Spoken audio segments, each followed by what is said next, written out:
The whine of a power drill tearing through solid brass is a highly specific sound, high-pitched, grating, unforgiving.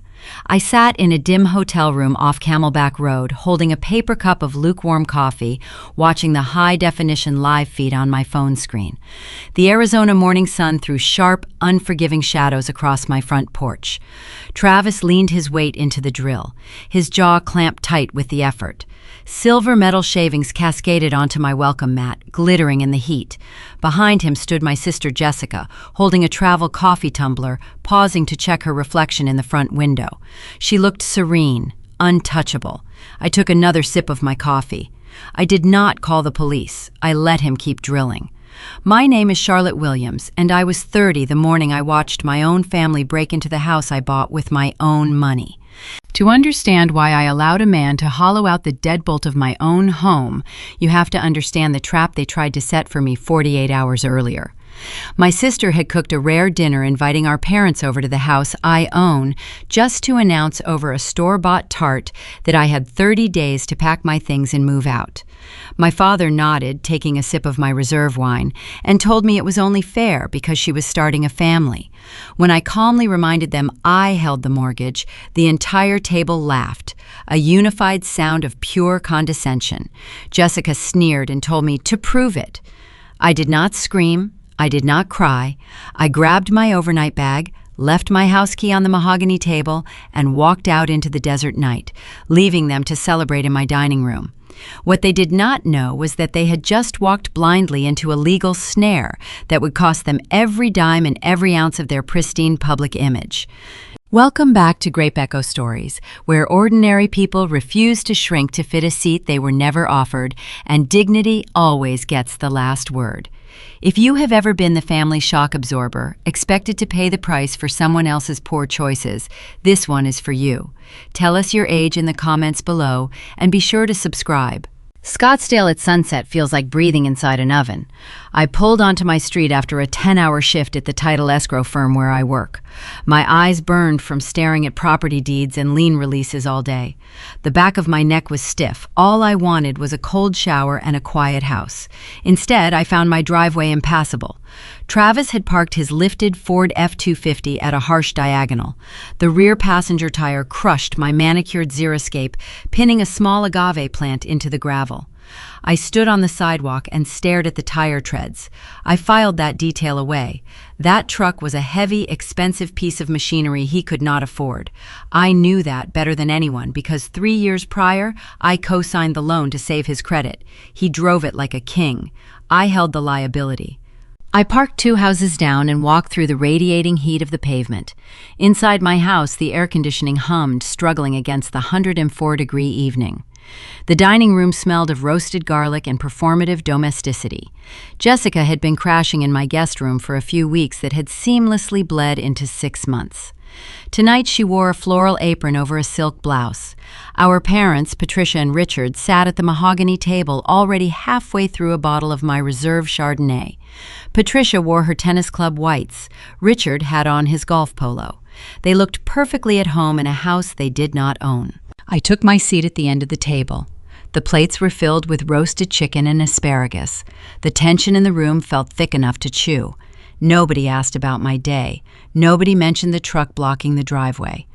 Between the main course and dessert, Jessica tapped her manicured nail against her wine glass. She reached across the table for Travis' hand. His knuckles were smeared with motor oil. "We have news," she said. Her voice carried a breathy, rehearsed quality. "We are starting a family." Patricia gasped and clasped both hands over her heart. Tears pooled in her eyes. Richard offered a solemn, approving nod, raising his glass in a silent toast. Jessica turned to me. The smile did not reach her eyes. "Because the baby is coming, we are going to need the space, the whole house." I stared at her. The condensation on my water glass dripped onto my fingers. I set the glass down. "You mean you are looking for a new place?" Richard cleared his throat. He assumed his role as the family patriarch, a title he maintained mostly by agreeing with whatever kept his wife happy. "It is only fair, Charlotte. You have a good job. You can find an apartment easily. We think 30 days is a reasonable timeline for you to get your things out." They looked at me, waiting for the crack. They expected the familiar routine, the eldest daughter shrinking, accommodating, absorbing the inconvenience so the golden child could shine. In my family, children were investments, and I was the blue-chip stock expected to pay endless dividends while Jessica collected the payouts. I paid for the Sweet 16 party. I paid for the college textbooks. I co-signed the truck. They assumed the house was just the next item on the menu. I looked at Patricia swirling her wine, her face set in an expression of maternal expectation. I looked at Richard, adjusting his cuffs, unable to meet my gaze directly. They were so conditioned to treating me as a resource that the concept of my autonomy offended them. "I pay the mortgage," I said. My voice stayed level. I kept my hands folded in my lap. The table erupted into laughter. Not a gentle chuckle, but a sharp, dismissive sound. Patricia actually wiped a tear of mirth from her cheek. "Oh, please," Jessica sneered, leaning over her plate. "Mom and Dad rent this place. They are just letting you handle the checks. If it is really yours, prove it." I looked around the room. Over the past week, I had noticed the subtle shifts, the whispered conversations that stopped when I entered the kitchen, the baby blue paint swatches left on the kitchen island. Anticipating their transactional nature, I had already packed a duffel bag of my crucial documents, jewelry, and work laptop. I kept it tucked in the back of my closet, waiting for the axe to fall. They mistook my silence for submission. It was actually preparation. "I do not need to prove anything I said." I pushed my chair back and stood up. The wood scraped loud against the tile. I walked down the hall to my bedroom. I pulled the black duffel bag from the closet, threw the strap over my shoulder, and carried it back to the dining room. Patricia stopped smiling. Richard shifted in his seat, his eyes darting toward the front door. I unclipped the brass house key from my lanyard. I held it for a second, feeling the weight of the metal. Then I dropped it onto the table right next to my half-eaten chicken. The key hit the ceramic plate with a sharp, definitive clack. "Enjoy the tart," I said. I turned my back on them and walked out the front door. The Arizona night swallowed the sound of my footsteps. I got into my car and drove away, leaving them to toast their victory. They thought they had claimed a castle. They did not realize they had locked themselves inside a trap. The drive to the hotel took 20 minutes. The air conditioning in my sedan blasted cold air against my face, drying the sweat on my forehead. I checked into a generic suite off the highway, paid cash, and sat on the edge of the stiff mattress. I did not shed a single tear. Crying is for people who are surprised by betrayal. I was simply executing a plan I hoped I would never have to use. Which brings us back to Saturday morning. Sitting in this dim room, watching Travis destroy my front door on a high-definition camera. The drill bit snaps through the brass casing. I watch Jessica clap her hands together in silent applause. They are changing the locks to a house they do not own. They are sealing themselves inside a property legally tied to an entity they know nothing about. I take the last sip of my coffee. It is bitter and cold. I set the cup down, open my laptop, and begin to type. The air conditioning unit in the cheap hotel room rattled a steady, monotonous rhythm against the wall. I sat cross-legged on the stiff floral comforter, resting my work laptop on my knees. The screen cast a pale blue glow across the darkened space, illuminating the generic artwork bolted to the drywall. On my phone, resting beside the mouse pad, the Ring application had finally gone quiet. The deadbolt was fully hollowed out. A new, shiny lock now secured my front door, giving Jessica and Travis the fragile illusion of safety. I let the phone screen dim to black. It was time to stop watching and start working. I opened a new browser tab and navigated straight to the Maricopa County Assessor portal. Typing the web address felt like shifting a car into drive. The law is a machine built on paper and ink. You just have to know which levers to pull. I knew the levers. I spent my entire 20s learning them, while the rest of my family ignored reality. My family viewed wealth as a stage play. Patricia carried leather handbags that cost more than my first car funded by a mountain of revolving credit card debt. She drove a leased luxury SUV she could barely afford to gas up, just so the valets at the country club would treat her with a modicum of respect. Richard maintained his membership at the Desert Canyon Golf Club by refinancing their primary residence twice in 10 years, masking his declining sales numbers with a loud, boisterous laugh in the clubhouse. They bought things they could not afford to impress neighbors they did not genuinely like. I chose a very different route. I studied real estate law. I learned how titles transfer, how liens attach, and, most importantly, how wealth can be shielded from people who view their own children as an endless financial resource. When I was 22, I made the mistake of telling my mother about a modest year-end bonus I received at my first firm. 2 days later, my sedan needed new tires, but the money was suddenly gone, transferred out of my checking account to cover an emergency dental bill for Jessica. The emergency turned out to be cosmetic veneers for her college graduation photos. That was the day I stopped sharing my financial reality. I became a ghost in my own life. 3 years ago, when I saved enough for a 20% down payment on the Scottsdale house, I knew better than to put my name on the warranty deed. If Patricia and Richard knew I owned property, they would see it as an extension of the family portfolio. They would expect spare keys, open invitations, and equity loans to fund their escalating lifestyle. So I hired a registered agent and formed a blind entity, Desert Horizon Holdings, LLC. The paperwork was airtight. The property taxes, the utility bills, the mortgage, every single piece of mail was routed through a corporate mailbox in downtown Phoenix. To my family, I was just an ordinary tenant renting a nice place from a faceless corporate landlord. They assumed I was throwing my income away on a lease month after month. I let them believe it because ignorance is the strongest boundary you can build around entitled people. Right now, they thought they were kicking a tenant to the curb. They thought the absent landlord would not care as long as the rent checks kept clearing. They were wrong. The landlord was sitting in a roadside hotel room drafting their formal eviction. Before I filed the official paperwork, I needed to close a specific legal loophole. Arizona judges prefer plaintiffs who attempt to mitigate a dispute before clogging up the court docket. I needed to prove beyond a reasonable doubt that my family actively rejected a reasonable alternative. I opened a real estate application on my phone and searched for active rentals in the immediate area. I found a pristine 2-bedroom apartment on the border of Tempe. The rent was well below market rate. The layout was practical for a young couple expecting a baby, and it even had a small fenced patio. I copied the listing link and opened my text messages. I started a new thread with my mother. "Mom," I typed, my thumbs moving quickly over the glass screen, "I found this vacant unit nearby. It has plenty of space for Jessica and Travis. Maybe they should look into leasing this instead of forcing me out of my home. Let me know what they think." I hit send.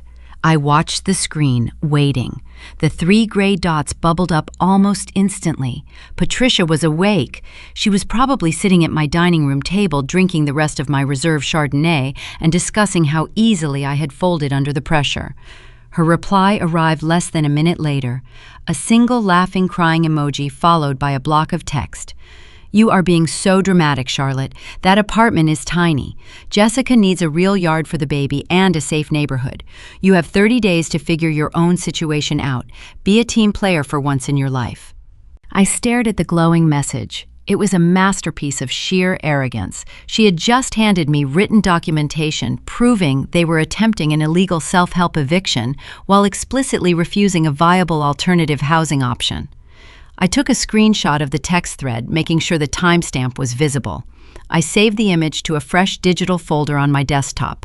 I named the folder Eviction Exhibits. The bait was taken. Now I could strike. I opened my encrypted work files. Working in title escrow means having instant access to every legal document a property dispute could ever require.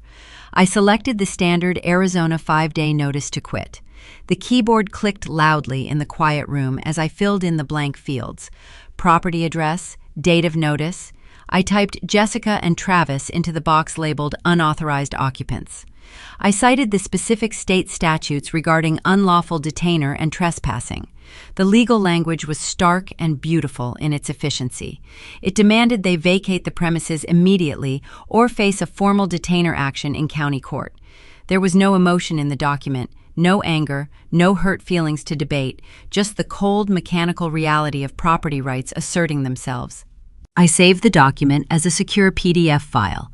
I opened my email and drafted a message to a colleague downtown, a man named Marcus, who moonlighted doing private process service for local law firms. I attached the notice and typed a brief direct message. Marcus, I need this document officially served and taped to the front door at this specific address on Monday morning, 10 a.m. sharp. Send me the invoice and the proof of service photo when it is done. I hit send. The transaction was complete. I closed the laptop and walked over to the hotel window, looking out at the sodium streetlights buzzing in the dark desert air. Cars passed by on the highway, heading toward lives filled with normal problems. My family thought I had run away to cry in the shadows. They thought my physical absence was the sound of my surrender. They had no idea I was simply clearing the runway. Jessica was asleep in my master bedroom, dreaming of the life she thought she stole. Patricia and Richard were likely driving back to their heavily mortgaged house, patting themselves on the back for securing their golden child a free home. They thought the game was over. They did not realize the board had just been flipped. By Monday morning, the fragile illusion of their victory would shatter, and the real machinery of consequences would drag them all into the light. The hotel room smelled of industrial bleach and stale air conditioning. I sat near the window watching the morning traffic glide along Camelback Road. On my laptop screen, the live feed from my front porch played out in crisp, high definition. Travis wiped sweat from his forehead using the back of his hand. He blew away the brass shavings from the hollowed deadbolt and inserted a brand new cylinder. With a swift flick of his wrist, he turned the unfamiliar key. The locking mechanism clicked into place with a heavy metallic thud that resonated through the small speaker on my computer. He had done it. He had physically secured my own property against me. A few minutes later, my phone vibrated on the nightstand. It was a push notification from social media. Jessica had tagged me in a post. I picked up the device and tapped the screen. The image loaded instantly, burning itself into my retinas. My sister was lounging on my king-size mattress. She wore a pristine white robe, smiling radiantly at the camera lens. Her hair fell in perfect waves across her shoulders. Behind her, the familiar details of my private sanctuary were clearly visible. My linen duvet cover, the framed desert landscape prints I bought in Sedona, the antique bedside lamp I spent a month restoring. She had draped her arm over a decorative pillow, projecting the serene confidence of a rightful heir claiming her throne. The caption below the photo read, "New beginnings in our new home, #blessed." A sharp sting radiated behind my ribs. Seeing someone else treat your most intimate space like a complimentary hotel suite invokes a very specific kind of nausea. For a brief second, the polished armor of the escrow officer cracked, and the older sister bled through. This was a familiar ache. When I was 16, I saved my allowance for 3 months to buy a designer winter coat. The first time the temperature dropped, I opened my closet to find an empty hanger. Jessica had worn it to a high school football game, spilled hot chocolate down the sleeve, and shoved it damp and stained under her bed. When I confronted her, Patricia intervened. She told me I needed to learn how to share, and that material possessions were not worth damaging our bond. The lesson was established early. What belonged to Charlotte was communal property. What belonged to Jessica was untouchable. Now, at 30 years old, the stolen winter coat had morphed into a 3-bedroom ranch house in Scottsdale. The golden child was simply executing the final stage of her training. She believed the universe existed to provide for her comfort, and that I existed merely to facilitate the transaction. I set the phone down and turned my attention back to the live camera feed. Travis was now backing his heavy diesel truck straight up to the garage door. He dropped the tailgate and began hauling large cardboard boxes inside. I watched him carry a flat-screen television, a set of golf clubs, and several plastic storage bins over the threshold. To anyone driving past my house, it looked like a happy young couple settling into a beautiful new chapter. To the untrained eye, this was a total victory for my sister. She had the keys, she had the bed, she had the shelter. To a seasoned real estate professional, it looked like a treasure chest of actionable evidence. By drilling out the lock and importing their personal belongings, they had crossed a vital legal threshold. They were no longer just entitled relatives overstaying a welcome dinner. They had legally transformed themselves into unlawful detainers, committing a hostile domestic takeover. Under Arizona property law, executing a self-help eviction by changing locks without a court order is a severe violation. They handed me the exact weapon I needed to dismantle their entire operation. I funneled the physical sting of the invasion into meticulous record-keeping. Emotion is a liability in a courtroom, but a paper trail is bulletproof. I opened the social media application on my desktop and captured high-resolution screenshots of Jessica posing on my mattress. I made sure the timestamp, the location tag, and the caption were all perfectly legible. I saved the images into the eviction exhibits folder on my hard drive. Next, I accessed the cloud storage for my security cameras. I downloaded the 30-minute video file of Travis drilling the deadbolt. I downloaded the subsequent hour of footage showing him hauling his possessions inside. The digital files transferred quickly, filling my screen with undeniable proof of unauthorized entry and illicit lock tampering. I opened my email client and drafted a message to a former law school classmate named Harrison. Harrison ran a boutique litigation firm downtown, specializing in brutal, high-conflict property disputes.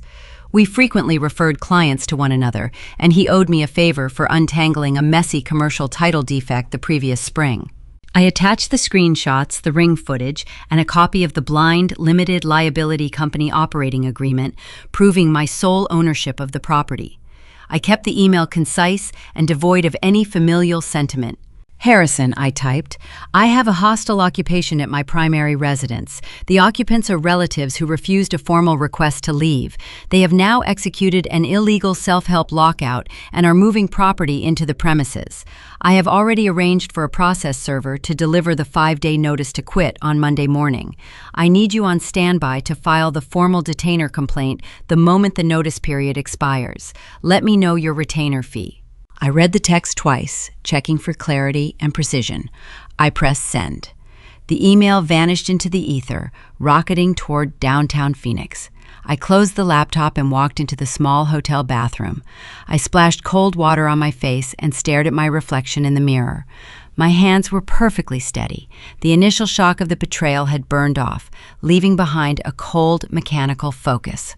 Jessica was currently popping a bottle of sparkling cider in my kitchen, toasting to her cleverness. She thought she had outsmarted the system because she equated physical possession with legal ownership. She operated on playground rules, assuming that if she simply sat in the chair long enough, the teacher would let her keep it. Patricia and Richard were likely fielding congratulatory phone calls from their country club friends, boasting about the beautiful home they secured for their impending grandchild. They were crafting a narrative of generosity and family unity built entirely on a foundation of theft. They were all celebrating a victory in a war they did not even realize they had lost. I dried my face with a stiff hotel towel. The weekend stretched ahead of me, quiet and empty. I planned to spend it reading a novel, ordering room service, and sleeping peacefully. I did not need to scheme or panic or beg them for mercy. The heavy lifting was already finished. The trap was set and the spring was tightly coiled. All I had to do now was wait for the sun to rise on Monday morning and let the Maricopa County Sheriff's Department make the first official introduction to reality. Monday morning arrived with the kind of brutal heat that distorts the horizon. By 8 o'clock, the Arizona sun was already baking the asphalt outside my office building, turning the parking lot into a shimmering mirage. I sat at my mahogany desk on the 14th floor of the title firm, holding a ceramic mug of black coffee. The air conditioning in the building hummed a low, steady note. My dual monitors glowed with spreadsheets, wiring instructions, and escrow agreements. The office was an oasis of quiet calculation. My profession is built on absolute precision. As a title escrow officer, I facilitate the transfer of millions of dollars in real estate assets every single day. I verify deeds, I clear liens, and I ensure that every legal threshold is crossed before a single key changes hands. There is no room for emotion in a title transfer. The math either balances or the deal collapses. This is the fundamental disconnect between my family and me. They operate entirely on emotion manipulation and perceived hierarchy. They view reality as something that can be altered by throwing a tantrum or deploying a guilt trip. Because I wore neutral blazers to work and talked about boring contracts, they dismissed my career as mere clerical work. They never realized I spent a decade mastering the exact legal machinery required to dismantle their delusions. I kept my phone propped against the base of my right monitor. The screen remained dark for the first 2 hours of my shift. I reviewed a complex commercial file involving a disputed boundary line in Peoria. I sent 3 emails and authorized a wire transfer for a corporate client. My breathing was even. My pulse was steady. At exactly 10 o'clock, the screen of my phone illuminated. The security application delivered a motion alert from the Scottsdale house. I clicked the notification. The high-definition live feed filled my screen. A Maricopa County Sheriff deputy strode up my driveway. His tan uniform was pressed and crisp against the glaring desert light. He walked with the heavy, measured steps of a man executing a routine court order. He carried a roll of clear packing tape and a single sheet of brightly colored paper. It was neon yellow, the kind of vibrant, abrasive color designed to be seen clearly from the street. He did not bother knocking. He did not peer through the front windows to see if anyone was awake. He simply approached the newly installed brass deadbolt, tore off a strip of thick tape, and slapped the formal 5-day notice to quit directly onto the center of the front door. The document was a legal masterpiece of brevity. It explicitly named Jessica and Travis as unauthorized occupants. It stated plainly that they had 0 legal right to the premises and commanded them to vacate within 5 calendar days or face an immediate detainer lawsuit. In the state of Arizona, a formal detainer action leaves a permanent stain on a public background check, destroying any future ability to rent a decent apartment. The neon yellow paper transformed their fantasy home into an active scene of trespassing. The deputy smoothed the edges of the paper, took a quick photograph for his official records, and walked back down the driveway to his patrol cruiser. He drove away, leaving the reality check burning brightly under the desert sun. I left the video feed running. I took a slow sip of my coffee. The roasted bitterness grounded me. I waited for the inevitable collision between my sister's delusion and the law. It took exactly 14 minutes. At 14 minutes past 10, the front door swung inward. Jessica stepped onto the porch. She wore my silk bathrobe and held a glass of orange juice. She looked down at her phone, likely planning her next social media post. Then she caught sight of the bright yellow paper taped at eye level. Even without audio, the security footage captured the exact moment her reality shattered. She froze. Her posture stiffened. She leaned in to read the bold black text printed across the neon background. I watched her lips move as she sounded out the words, "Unauthorized occupants." The glass of orange juice slipped from her hand. It shattered against the concrete porch, splashing pulp and liquid across her bare feet. She did not even flinch. She grabbed the notice and ripped it off the door, leaving a jagged strip of clear tape behind. She spun around, looking frantically at the neighboring houses to see if anyone had witnessed the humiliation. Then she vanished back into the house, slamming the door so hard the camera lens rattled. 10 seconds later, my phone began to vibrate across my desk. The caller identification flashed my sister's name. I let it ring. It stopped. Then it started again. 3 back-to-back calls. Then a voicemail notification appeared on the screen. I placed a single wireless earbud into my left ear and tapped play. Jessica sounded feral. Her voice was a ragged, breathless shriek echoing off the walls of my stolen living room. "You are a monster," she screamed. "I know you did this. It is a sick prank and it is not funny. We are having a baby, Charlotte. You cannot send the police to my house. Call them right now and fix this. You are ruining my pregnancy." The audio cut out with a sharp click. She was gasping for air by the end of the message. The sheer entitlement in her voice was breathtaking. She genuinely believed a formal law enforcement notice was a prank I could just call off by picking up the phone. She still thought we were playing by family rules, where her tears held more power than a property deed. Before I could process the voicemail, a text message arrived from Patricia. Jessica must have called our mother in a blind panic, demanding intervention. I opened the text thread. It was a classic display of maternal guilt designed to target my deepest childhood conditioning. "How could you embarrass us in front of the neighbors?" Patricia wrote. "I am fielding calls from people on your street. You are humiliating your pregnant sister. Call off this police stunt right now. We are a family and we do not treat each other this way." I read the words twice. We are a family. It was the ultimate trump card. The phrase they deployed every single time they needed me to bleed for their comfort. Sitting in my quiet office, surrounded by the humming servers and the soft chatter of my coworkers, I felt a familiar, heavy tug in my chest. It was the phantom weight of a lifetime of conditioning. Since I was a small child, I had been trained to absorb their stress. I was taught that keeping the peace was my primary responsibility, and that any disruption to the family harmony was a personal failure on my part. A memory surfaced, uninvited. I was 14 years old, standing in a crowded grocery store checkout lane. Patricia's credit card had declined. The cashier sighed loudly. The line of customers behind us shifted with impatience.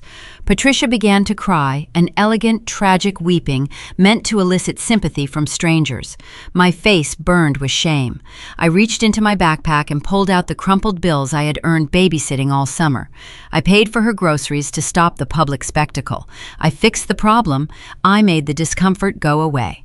The physical instinct to reply to the text pulled at my fingers. My heart rate elevated. The little girl who just wanted her mother to be proud of her begged me to type a concession to apologize for the mess and offer a compromise. I closed my eyes and breathed in the scent of the office paper and stale printer toner. I opened my eyes and looked at the certified copy of the blind entity operating agreement sitting on my desk. I am not 14 anymore. I placed my phone face down on the mahogany wood. I did not type a response. I did not return the phone call. I established the ultimate, unbreachable boundary of total silence. Letting go of the need to explain yourself to people who are committed to misunderstanding you is a profound act of rebellion. I realized that responding to them would only validate their false premise. Arguing with Patricia would imply that my property rights were open to a family negotiation. They were not. The cruelty of the Friday night dinner ambush had been loud. It was filled with laughter, sneers, and performative toasts. But true power does not need to raise its voice. True power sits in a quiet room and lets the established systems execute their duties. I took another sip of my coffee. The 5-day countdown had officially started. 120 hours. I was letting the ticking clock of the court notice do all the screaming for me. Every minute that passed without a response from me would act as a pressure cooker, tightening the walls around their unearned sanctuary. But toxic people do not surrender gracefully when faced with a silent boundary. When their emotional manipulation fails, they resort to desperate measures. They thought I was playing a game of chicken, and they believed they could still outsmart me. They could not bully me into submission, so they decided to rewrite reality itself. By Thursday afternoon, my attorney would contact me with a development that crossed the threshold from a civil property dispute into a full-blown criminal conspiracy. They were about to submit a piece of paper to the court that would guarantee their absolute destruction. By Thursday afternoon, the silence in my hotel suite had grown thick and heavy. It was the 4th day of the legal countdown. Outside the window, the Arizona sun beat relentlessly against the pavement, melting the horizon into a wavy blur. I sat at the small laminate desk near the window, eating a plain turkey sandwich. The bread tasted like cardboard. I had spent the last 96 hours anticipating an ambush. I expected my mother to show up at my office lobby, crying hysterically. I expected my father to corner me in the parking garage with his chest puffed out, demanding respect. I braced myself for endless phone calls and desperate bargaining, but my phone remained completely quiet. The aggressive text messages had stopped entirely. The feral voicemails from my sister ceased. The sudden absence of their chaos felt deeply unnatural. It felt like standing on a beach and watching the ocean recede miles away from the shoreline. You know the water is coming back, and you know it will return as a devastating wave. I took a sip of lukewarm bottled water and tried to focus on a commercial escrow file open on my laptop. I just needed to survive one more day before the formal legal notice period expired and the sheriff could physically remove them. My computer chimed with a crisp digital alert. An email notification slid across the top right corner of my screen. The sender name was Harrison. I stopped chewing. My heart executed a slow, heavy thud against my ribs. Attorneys do not send casual afternoon updates unless the machinery of the court has shifted gears. I swallowed the dry bite of food and moved my mouse over the notification. I clicked the message open. The text was incredibly brief, devoid of any pleasantries. Harrison wrote that we had a significant complication. The unauthorized occupants had not packed their belongings or vacated the premises. Instead, they had retained a discount civil defense lawyer and filed a formal answer with the county court officially contesting our eviction notice. The words on the screen blurred slightly as my brain tried to process the information. Contesting an eviction requires a valid legal defense. A squatter cannot simply tell a judge they refuse to leave. They must present concrete proof of a right to occupy the space. Harrison instructed me to review the attached document immediately. I hovered my cursor over the small portable document format icon at the bottom of the message. My index finger hesitated on the mouse pad. A cold, prickly sensation crawled up the back of my neck. I clicked the file. The document loaded, filling my entire screen with stark black text on a white background. It was a scanned copy of their court filing. I scrolled past the standard judicial cover sheet and the attorney appearance form. When I reached the third page, my breath hitched sharply in my throat. I stared at the bright screen, completely unable to comprehend the sheer audacity of the paper presented in front of me. It was a standard residential lease agreement. The blank fields were filled out with blue ballpoint ink. The tenants listed were Jessica and Travis. The monthly rent was set at an insulting $100. The term of the lease was written for 10 consecutive years. But the shock did not stem from the ridiculous rental amount or the lengthy duration. The true horror radiated from the top of the page. The section labeled Landlord did not list my name. It did not list my blind limited liability company. Printed in perfectly legible block letters were the names Patricia and Richard. My parents had brazenly listed themselves as the sole legal owners of my real estate. I leaned closer to the monitor. The glow of the screen illuminated the disbelief anchored on my face. My parents did not own the property. They had never signed a warranty deed. They had never contributed a single cent toward the down payment or the monthly property taxes. Yet here was a fully executed legal agreement where they claimed absolute authority over a house they merely visited. They had fabricated a binding contract out of thin air to legitimize my sister's hostile occupation. They submitted this absolute fiction to a court of law, expecting the judicial system to simply believe their narrative.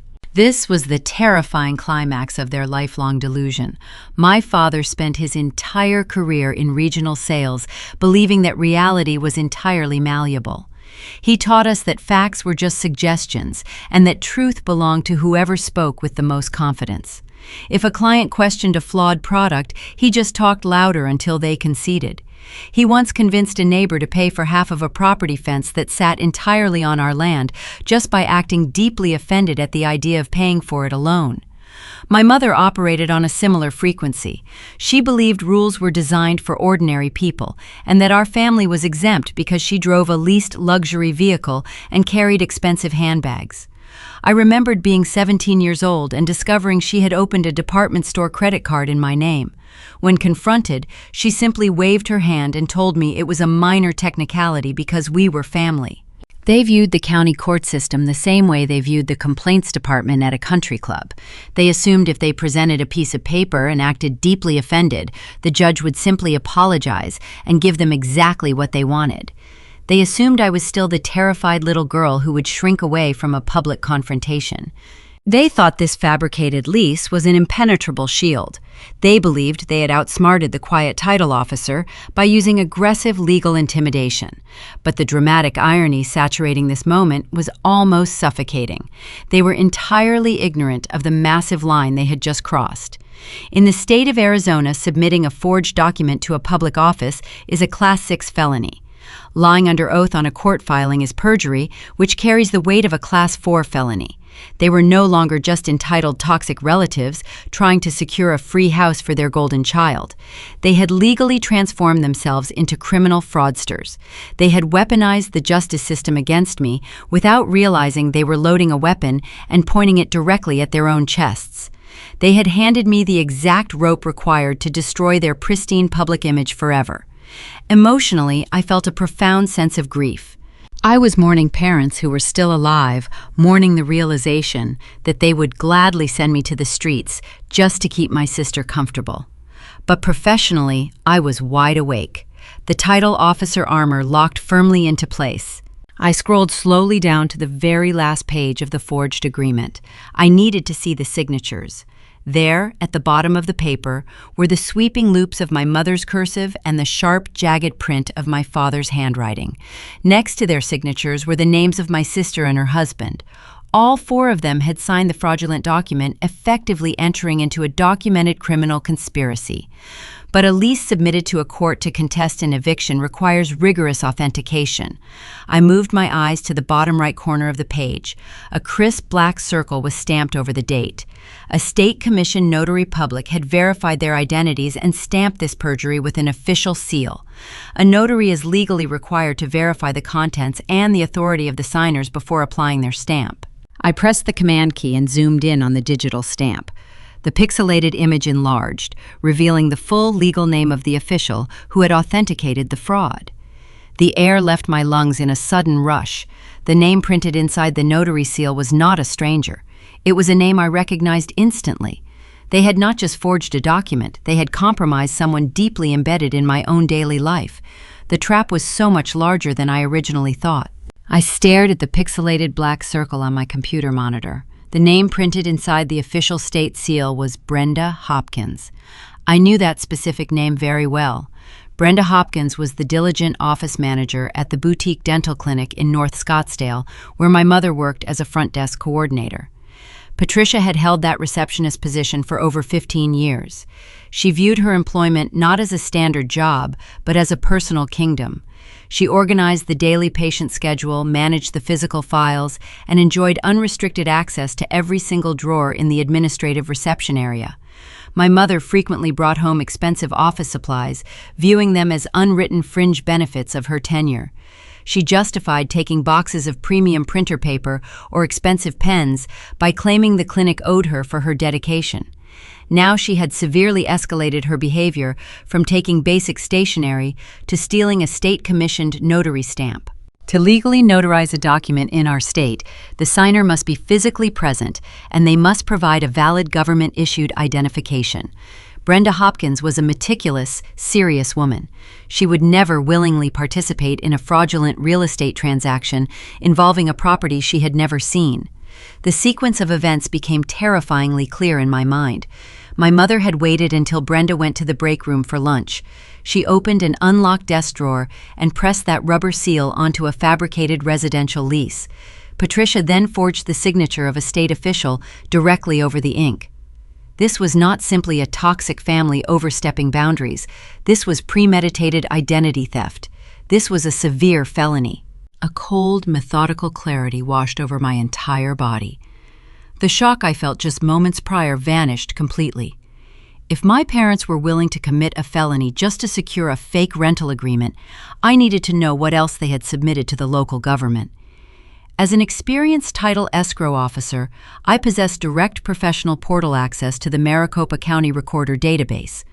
I can digitally view every single legal instrument attached to any parcel of land within the state lines. I opened a new browser tab on my laptop. The keyboard clicked rapidly under my fingers as I typed in my property address. I pressed enter. The database populated a chronological digital ledger of every recorded event tied to my home. The original mortgage origination file was there.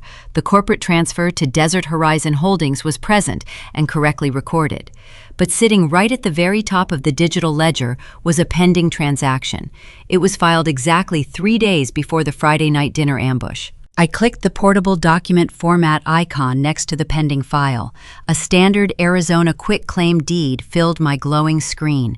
My stomach turned into heavy lead. A quitclaim deed is a powerful legal instrument used to quickly transfer interest in real estate from one party to another without any financial guarantees. It is commonly utilized among trusted family members to pass down generational assets. I read the grantor section of the paperwork. My own name was typed clearly on the line. I looked at the grantee section. It listed my parents. Below that text was a forged version of my own personal signature. They had completely fabricated my handwriting, attempting to sign away my entire financial portfolio. Sitting in the bottom corner of the page, validating the massive forgery, was the exact same stolen dental office notary stamp. This singular revelation fundamentally changed the entire narrative of the past week. They did not just want to force me out of my master bedroom so my sister could have a comfortable nursery. They wanted to erase my financial existence entirely. They planned to steal a property worth $500,000 and legally absorb it into their own crumbling, heavily mortgaged estate.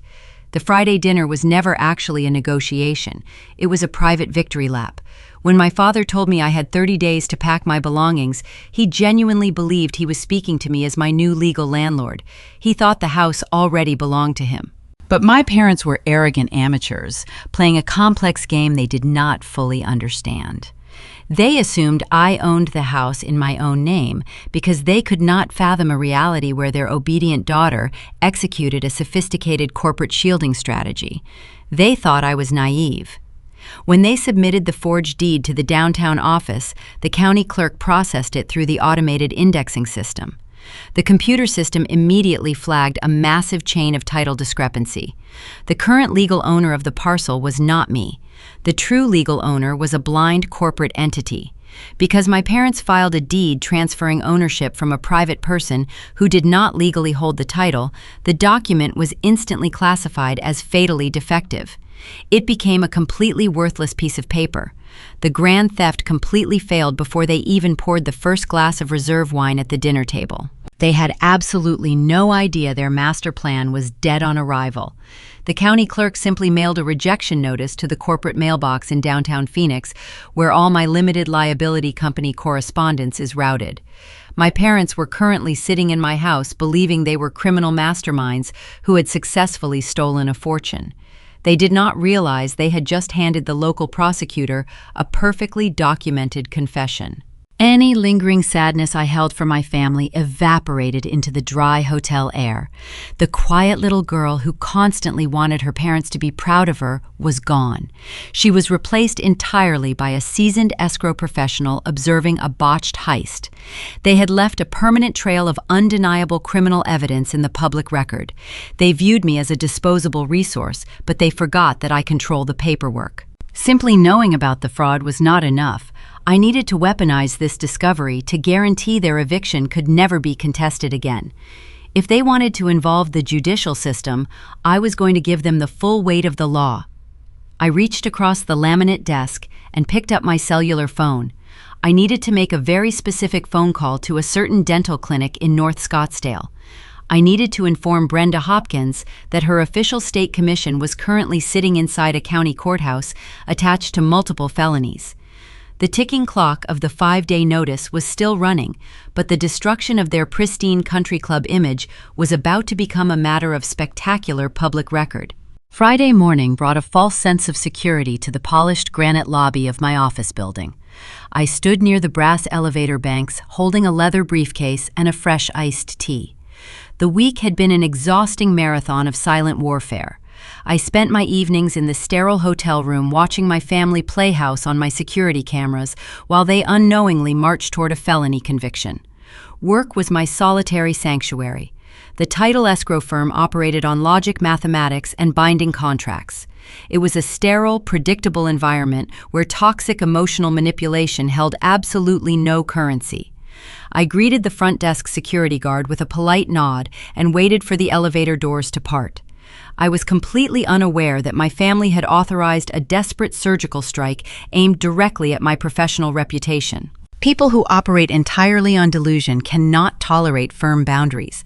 When their fabricated reality is threatened by a quiet, unmoving obstacle, they do not reflect or apologize. They simply escalate the warfare. Travis and Jessica realized the 5-day notice was a genuine legal threat ticking down to zero. They panicked. They needed money to fight me in court, and they possessed absolutely none.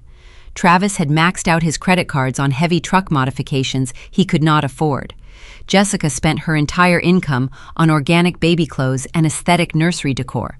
So they turned to their eternal financial safety net, my mother. Patricia always viewed money as a theatrical prop designed to create the illusion of substance. She possessed a very modest retirement account accrued from 2 decades of answering phones at the dental clinic. It was the only actual wealth she held independent of my father's crippling debt cycle. She drained it. She liquidated her entire financial future, paying massive early withdrawal penalties just to fund a doomed legal crusade against her own daughter. She did not hire a reputable real estate litigator. She drove to a rundown strip mall and hired a discount civil defense attorney who promised aggressive results for a flat-rate cash retainer. They wanted to hurt me publicly. They wanted to drag my name through the mud and force me into submission through sheer public humiliation. The elevator arrived with a soft, digital tone. Before I could step forward, a heavy hand clamped down on my left shoulder. I spun around, spilling a few drops of iced tea onto the polished floor. A tall, heavy-set man wearing a faded polo shirt and cargo pants stood directly in my personal space. He smelled strongly of stale cigarette smoke and cheap cologne. My colleagues began to gather in the lobby, murmuring in hushed tones. The senior partners of the firm were walking through the glass entrance doors, stopping to watch the spectacle unfold. "Are you Charlotte Williams?" the man asked. His voice boomed through the quiet lobby, echoing off the marble walls. I looked at him and then at the thick stack of legal documents clutched in his right hand. "I am," I replied, keeping my voice entirely level. "You have been served," he announced loudly. He practically shoved the massive stack of paper into my chest, forcing me to drop my briefcase to catch the heavy bundle. He turned on his heel and marched out of the double doors, leaving me standing in the center of a very public, professional arena holding a lawsuit. The silence in the lobby was suffocating. My coworkers stared at me. In the title industry, being served with a lawsuit is the ultimate scarlet letter. It implies professional negligence, fraud, or a critical failure to perform fiduciary duties. My family knew exactly what they were doing. They timed the ambush perfectly to ensure maximum visibility. They wanted to destroy my career because my career gave me the financial independence to defy them. They wanted my boss to see me as a liability. I did not flush with embarrassment. I did not run to the restroom to hide. I calmly bent down, picked up my briefcase, and walked to a quiet leather bench near the window. I set my tea down and examined the front page of the legal packet. It was a formal petition for an emergency judicial injunction. The discount attorney had filed a massive motion, attempting to completely halt the pending eviction process. I read the summary of allegations printed on the second page. The sheer volume of lies was breathtaking. The lawsuit formally accused me of heinous civil acts. It stated I was executing a campaign of targeted emotional distress against a highly vulnerable pregnant woman. It accused me of elder abuse, claiming I was intentionally trying to render my aging parents homeless and destitute. They painted a tragic picture of a cruel, wealthy daughter terrorizing a poor, defenseless family who just needed a place to survive. They weaponized the legal system using inflammatory buzzwords designed to make a judge grant an immediate pause on all legal proceedings. They assumed I would read these terrible accusations, panic about my reputation, and immediately drop the eviction to make the lawsuit disappear. They thought they had cornered me in a public arena where my silence would finally break under the weight of social pressure. I read the caption at the very top of the legal pleading again. I looked closely at the bold black text, naming the specific parties involved in the litigation. A very slow, genuine smile spread across my face. The American legal system is incredibly rigid regarding corporate entities.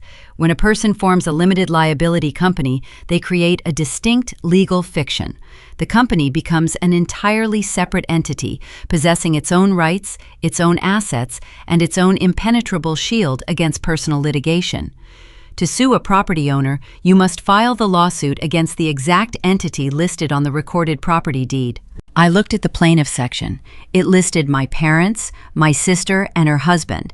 I looked at the defendant section. It read, Charlotte Williams, an individual. They completely missed the corporate veil. They had aimed an incredibly expensive legal bazooka at a ghost. I did not own the house. Desert Horizon Holdings owned the house. Suing me personally for an eviction being executed by a corporate landlord was the legal equivalent of suing a random pedestrian for a traffic ticket issued by a city municipality. The discount attorney had been so eager to cash my mother's retirement check that he failed to conduct a basic preliminary title search. He drafted a massive inflammatory lawsuit against the completely wrong party. The emergency injunction was entirely void on arrival. I looked around the lobby. The whispers had subsided. The senior partners had moved on to their offices, realizing I was not collapsing into a dramatic puddle of tears. I picked up my iced tea, took a refreshing sip, and tucked the massive stack of defective papers into my leather briefcase. I stood up, smoothed my blazer, and walked toward the elevator with perfect posture. I politely thanked the front desk guard for holding the door and pressed the button for the 14th floor. My family had just spent their last remaining dollars launching a theatrical missile that missed the target entirely. By officially filing this absurd lawsuit, they legally bound themselves to a judicial process they could not afford to sustain. They locked themselves into a court docket. When the judge inevitably dismissed their individual lawsuit with extreme prejudice, they would be liable for all opposing legal fees and potential court sanctions. Their sloppy paperwork had just sealed their absolute financial ruin. But toxic entitlement breeds endless, reckless creativity. When the discount attorney inevitably realized his catastrophic blunder on Monday morning, they would panic. They would search for a new desperate avenue of attack. If they could not beat me in a civil courtroom, they would try to destroy the physical asset itself. They were sitting inside my house, completely unsupervised, believing they were untouchable victims fighting a righteous war. The realization of what a cornered, desperate family might do to a $500,000 property suddenly turned the ice in my glass to ash. I reached my desk and opened the security camera application, needing to see the house immediately. The concrete structure of the underground parking garage trapped the residual heat of the afternoon, turning the stagnant air into a suffocating blanket. I walked toward my sedan, listening to the rhythmic clicking of my low heels echoing against the painted cement pillars. It was Tuesday evening, exactly 2 days before the scheduled eviction hearing. The fraudulent emergency injunction filed by the discount attorney had been swiftly rejected by the county judge that morning, just as I anticipated. The legal machinery was operating flawlessly, pushing my family into a corner they could not manipulate their way out of. I reached into my leather bag and retrieved my car keys. As my thumb pressed the unlock button, the headlights of my vehicle flashed twice, illuminating the dark pavement. A shadow detached itself from the thick pillar near my front bumper and stepped directly into my path. I stopped walking. My grip tightened on the handle of my briefcase. Standing between me and the safety of my car was my father. The transformation in his physical appearance was startling. At the Friday night dinner, he had radiated the arrogant confidence of a seasoned country club patriarch. He wore crisp golf polos and laughed with his chest puffed out, projecting the illusion of absolute authority. The man standing in the dim parking garage looked like a hollow shell of that persona. Richard wore a wrinkled dress shirt untucked at the waist, his shoulders slumped forward under the invisible weight of his manufactured crisis. Dark circles bruised the fragile skin beneath his eyes, and his signature tan looked sallow under the harsh fluorescent garage lighting. He looked exhausted. He looked like a man who finally understood that the universe was demanding payment for a lifetime of bounced checks. "Charlotte, please wait," he said. His voice lacked its usual booming resonance. It was thin and desperate. I did not step backward, but I maintained a careful distance. I kept my face entirely blank, offering him zero emotional footholds. "What do you want, Dad?" He ran a shaking hand over his thinning hair, looking around the empty garage as if expecting an audience. This whole situation has gone entirely too far. The police notices on the door and the court dates are tearing us apart. You have made your point. "I have not made a point," I replied smoothly. "I am executing a lawful detainer against unauthorized trespassers. There is a massive difference." He sighed heavily, a sound designed to project the weary burden of peacemaking. He took a small step forward, closing the gap between us.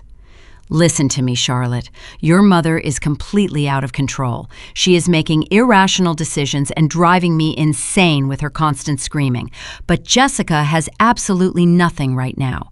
Her husband is useless and she is pregnant. She needs a safe place to land. I know this is inconvenient for you, but I am asking you to just drop the lawsuit. I am asking you to be the bigger person here." The phrase, "bigger person," hung in the humid air between us. It was the exact phrase they always deployed when they needed me to shrink. It was the ultimate mechanism of control disguised as a compliment. Being the bigger person never meant exhibiting moral superiority. In our family dynamic, it simply meant absorbing the damage so nobody else had to experience discomfort. Hearing those specific words triggered a visceral, involuntary reaction. The dim parking garage faded away entirely. The smell of exhaust and warm asphalt was instantly replaced by the sharp, sterile scent of commercial floor wax and ozone.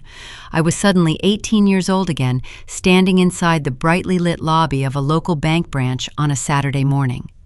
I had spent my entire senior year of high school working closing shifts at a busy diner. I smelled permanently like fried potatoes and cheap bleach. I missed football games and school dances to pick up extra weekend shifts. Every single dollar I earned went into a modest green passbook savings account designated for my university tuition. I had accumulated exactly $4,000. It was my escape hatch. It was the foundation of my future independence. 3 weeks before graduation, Jessica demanded an extravagant Sweet 16 birthday party. She wanted a rented ballroom at the local country club, complete with a live band, professional photography, and imported ice sculptures. Patricia encouraged the delusion, claiming it was a crucial social milestone. Richard simply nodded along, avoiding the inevitable argument with his wife. But his credit cards were completely maxed out, and the country club demanded a massive cash deposit to secure the venue.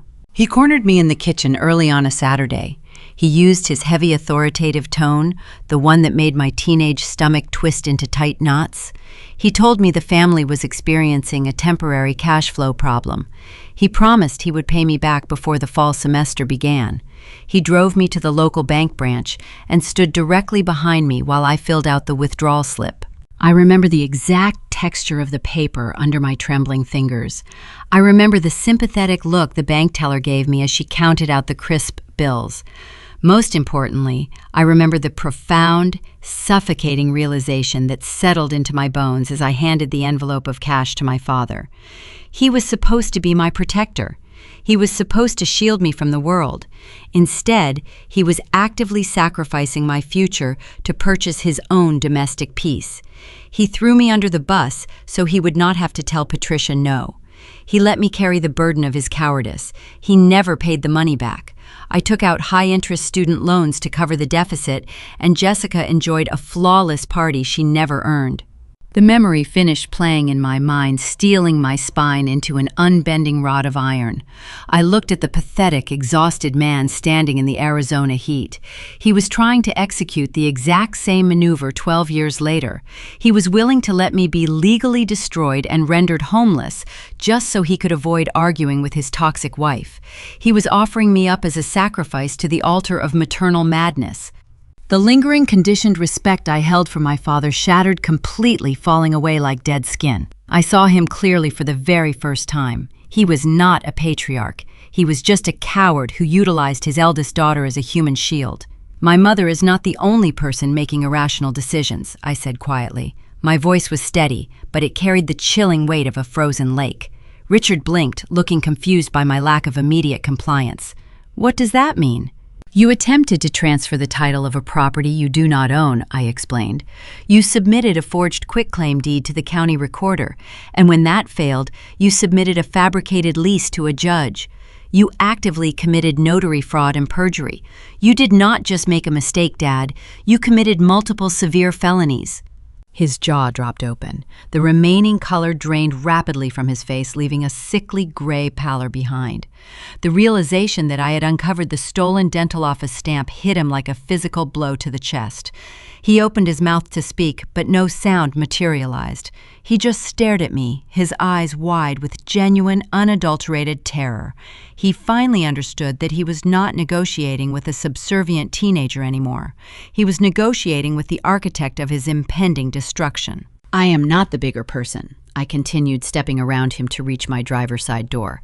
"I am the sole legal owner of Desert Horizon Holdings, and I will see you in court on Thursday morning." I pulled the handle, opened the car door, and slid onto the leather seat. I started the engine immediately. The air conditioning roared to life, blasting cold relief against my warm skin.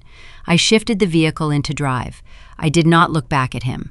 I drove up the concrete ramp and merged into the heavy evening traffic, leaving him standing entirely alone in the suffocating heat of his own consequences. I navigated the busy streets heading toward my temporary hotel sanctuary. The victory in the parking garage felt clean and definitive. I had severed the final emotional string connecting me to their manipulation. I believed the remaining 48 hours before the hearing would be a quiet waiting game. I merged onto the highway, feeling a rare moment of genuine peace. My phone rested in the center console, connected to the vehicle interface. The screen suddenly illuminated, interrupting the quiet hum of the engine. It was not a text message from a terrified father. It was a high-priority security notification from my property. I glanced at the dashboard display. The front porch camera was detecting sustained aggressive motion. The desperation I predicted had finally breached the boiling point.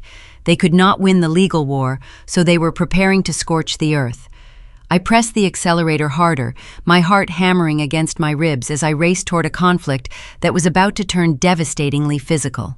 The aggressive motion alert on my security feed was not a physical attack on my person. It was a pathetic display of vandalism. I pulled my sedan onto the shoulder of the highway and watched the live video. Travis stood on my front porch holding a heavy steel wrench. He swung the metal tool directly into the camera lens. The digital feed shattered into a web of static before going entirely black. He believed blinding the electronic eye would erase his liability. He did not understand that destroying a $90 camera only added malicious mischief to his mounting list of legal infractions. I merged back into traffic and drove to my hotel. The physical destruction was irrelevant. The true battlefield was already prepared. Thursday morning arrived with a suffocating dry heat. The Maricopa County Courthouse is a massive structure of concrete and glass. It smells of stale floor wax and nervous sweat. I walked through the heavy metal detectors, feeling the cool, conditioned air hit my face. My attorney Harrison walked beside me, holding a single manila folder. He wore a tailored charcoal suit, projecting an aura of absolute quiet competence. We navigated the crowded corridors and entered courtroom 4. The wooden benches were packed with anxious landlords and desperate tenants waiting for their docket numbers to be called. My family occupied the second row. Jessica had meticulously curated her wardrobe for maximum judicial sympathy. She wore a pastel floral maternity dress designed to emphasize her slightly rounded stomach. She sat with both hands resting protectively over her abdomen, playing the role of a fragile victim facing imminent ruin. Travis sat beside her, wearing an ill-fitting suit jacket over a wrinkled dress shirt. He projected a false swagger, leaning back against the wooden pew. Patricia and Richard flanked them like royal guards. My father looked physically ill, avoiding my gaze entirely. My mother, however, glared at me with pure, unadulterated venom. She genuinely believed her fabricated documents would secure her victory. She had hired a discount strip mall attorney named Marcus Vance. Vance paced the aisle, clutching a cheap synthetic leather briefcase. The judge called our docket number. His name was Judge Caldwell. He possessed decades of experience dismantling chaotic property disputes. He adjusted his reading glasses and looked down at the massive stack of defective injunction papers Vance had filed earlier in the week. Vance approached the wooden podium with eager, aggressive energy. He launched into a theatrical performance. He painted me as a wealthy, vindictive sister attempting to render a pregnant woman homeless out of sheer petty jealousy. Vance dramatically retrieved the fabricated lease agreement from his briefcase. He waved the forged paper in the air like a victorious flag. He proclaimed that my parents were the true lawful owners of the property. He stated they had granted Jessica a valid 10-year residential tenancy. He demanded the eviction be dismissed immediately with extreme prejudice. My mother nodded along with his speech, a smug, satisfied smile spreading across her face. They thought they had cornered me in a public arena where my professional composure would crumble under the weight of judicial scrutiny. Judge Caldwell turned his attention to our defense table. He asked Harrison if we had a response to this alleged lease agreement. Harrison stood up slowly. He buttoned his suit jacket. He did not raise his voice. He did not match the theatrical energy of the opposing counsel. He simply walked to the clerk and handed over the single manila folder. Harrison spoke with surgical precision. He informed the court that the plaintiff had submitted fraudulent documents. He directed the judge to examine the first exhibit. It was the certified articles of organization for Desert Horizon Holdings.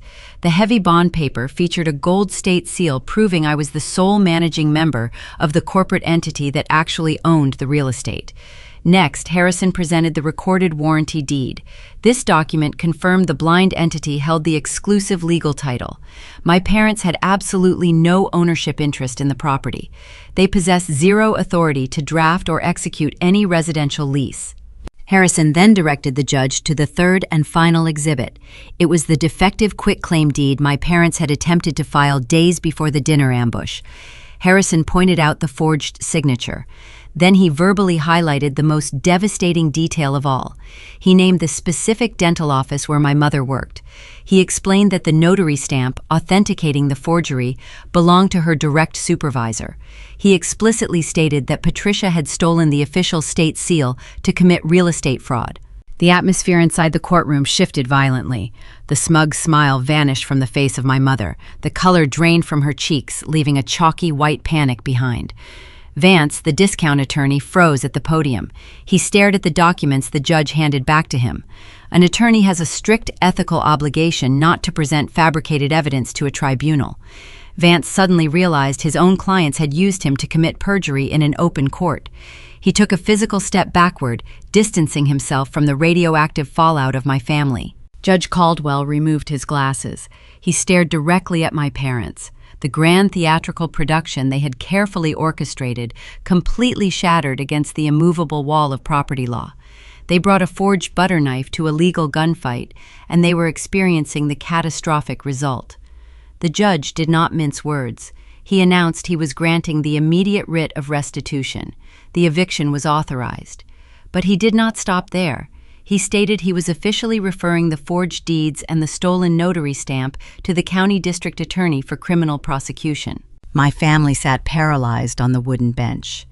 They were finally comprehending the sheer magnitude of their destruction. The sanctuary they thought they stole was gone.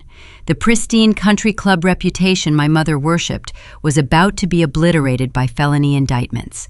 They had sacrificed their entire future just to win a petty domestic argument. We walked out of the courtroom, leaving them to suffocate in the silence of their own making. I pushed through the heavy glass doors and stepped back into the blinding Arizona sunlight. The legal victory was absolute, but the consequences of their financial negligence were moving much faster than the judicial system. As we reached the perimeter of the courthouse parking lot, a heavy diesel engine roared to life. A commercial tow truck was actively reversing toward a familiar lifted vehicle. Travis had parked his expensive modified truck in a highly visible space near the entrance. He had ignored his loan payments for 90 days, funneling his remaining cash into aggressive legal fees instead. The repossession agent had simply followed the digital tracking device installed in the engine block. The destruction of their false empire was complete, but the aggressive dismantling of their physical assets was just beginning. Judge Caldwell was not finished dropping the gavel on their delusions. He leaned over the heavy oak bench, his expression carved from solid, unforgiving granite. He declared the fabricated injunction completely dismissed with prejudice. A dismissal with prejudice is a definitive legal death sentence, meaning the baseless claim can never be filed in a court of law ever again. But the American judicial system reserves a special brand of wrath for individuals who intentionally waste government resources with blatant, calculated fraud. Caldwell adjusted his microphone, staring directly at the second row of the gallery. He ordered Travis and Jessica to pay every single dollar of my legal fees. He cited a specific state statute penalizing frivolous and malicious civil litigation. The monetary sum was going to be staggering. My attorney charged a premium hourly rate, and the total accumulated bill was going to be an unmitigated financial disaster for a young couple already drowning in heavy consumer debt. Travis physically recoiled, as if the magistrate had struck him across the face with a wooden board. His broad shoulders collapsed inward. He stared blindly at the carpeted floor, breathing heavily through his nose. Beside him, Jessica touched her throat, her carefully rehearsed victim persona dissolving rapidly into genuine, unadulterated panic. They had assumed this appearance would be a free gamble, funded entirely by the liquidated retirement account of my mother. They never anticipated that losing would result in a massive financial judgment attached permanently to their own personal names. A civil judgment in this state is a ruthless parasite. It allows the victor to formally garnish wages, freeze banking accounts, and seize personal property. The favored golden child and her arrogant husband were suddenly facing a decade of absolute financial ruin, all because they wanted a free master bedroom. Harrison and I packed our documents into the leather briefcase, moving with calm efficiency. The bailiff instructed everyone to clear the chamber for the next hearing on the morning docket. We walked out through the swinging wooden doors and stepped into the expansive marble corridor of the county courthouse. The hallway was a cavernous space filled with the echoing footsteps of busy lawyers and the muffled distant sobs of broken households. The air smelled strongly of industrial floor wax and stale coffee. I intended to walk straight to the elevator banks and leave the building without looking backward. But the pressurized cooker of toxic familial entitlement had finally reached its absolute structural breaking point. The fragile alliance binding my relatives together was about to explode violently right in the middle of the public vestibule. Travis burst through the heavy doors a few seconds behind us. His face was a dark mottled shade of red. The thick veins in his neck bulged visibly against his wrinkled white collar. He did not look at me. He turned entirely toward my parents, who were shuffling out behind him, looking like two deflated balloons. He pointed a thick, shaking finger directly at the chest of my father. "You said you owned it," he bellowed. His loud voice bounced aggressively off the polished marble walls, drawing the immediate attention of several passing uniformed deputies. "You told us the house was yours. You said Charlotte was just a temporary tenant." Richard took a clumsy, terrified step backward, raising his hands in a weak, defensive gesture. He tried to quiet his son-in-law, terrified of the mounting public spectacle. But Travis was completely unmoored from reality. The realization that his precious lifted diesel truck was currently being repossessed outside, combined with the crushing gravity of a new court-ordered debt, stripped away his remaining veneer of civility. He realized he was the ultimate casualty in a war he did not originally orchestrate. He had followed my parents blindly, assuming their arrogance was backed by actual legal authority. Now he was facing severe potential criminal conspiracy charges for actively signing a forged lease agreement.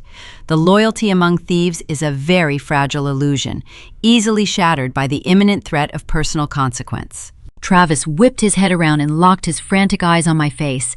He completely abandoned his pregnant wife and her parents, stepping away from them, as if they carried a highly contagious disease. He marched toward me, stopping just a few feet away. His breathing was ragged and shallow. He looked completely and utterly desperate. "Charlotte," he pleaded, his tone wildly different from the arrogant man who had drilled through my front door just days prior. "I had absolutely no idea they stole that notary stamp. I swear to you, I did not know it was a forgery. They told Jessica it was a legitimate rental contract. If you drop the financial judgment against us, I will testify against them. I will tell the district attorney everything they did behind closed doors. I will be your star witness." The silence that followed his desperate offer was absolute and chilling. The ambient background noise of the busy courthouse seemed to mute itself entirely. I watched their toxic alliance fracture into jagged, irreparable pieces. A family dynamic built entirely on mutual convenience and the shared delusion of my permanent subservience cannot survive direct contact with actual reality. The moment the consequences became real, the villains immediately began to eat each other alive. Patricia gasped loudly, clutching her expensive designer handbag to her chest, as if the leather could shield her from the ultimate betrayal. She opened her mouth, trying to backtrack rapidly, trying to spin a new narrative where she was merely confused about the complex paperwork. But the weak words died instantly in her throat. She looked at Travis with pure terror, finally understanding that her own son-in-law was fully prepared to send her to a state penitentiary simply to save his own skin. Jessica dissolved into a puddle of panicked, uncontrollable tears. For her entire existence, she had operated under the assumption that other people existed solely to absorb her careless mistakes. If she ruined a sweater, I paid for it. If she needed an extravagant party, my father stole my college fund to provide it. She always possessed a reliable safety net woven directly from the sacrifices of her family members. But standing in this cold marble corridor, the net completely vaporized into thin air. Her husband was actively offering to lock her parents in a concrete prison cell.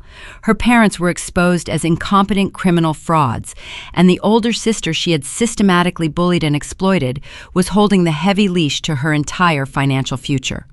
She leaned heavily against the stone wall, sliding down slowly until she was crouching on the floor, sobbing into her hands. The favored child was finally experiencing the brutal, unforgiving gravity of the real world.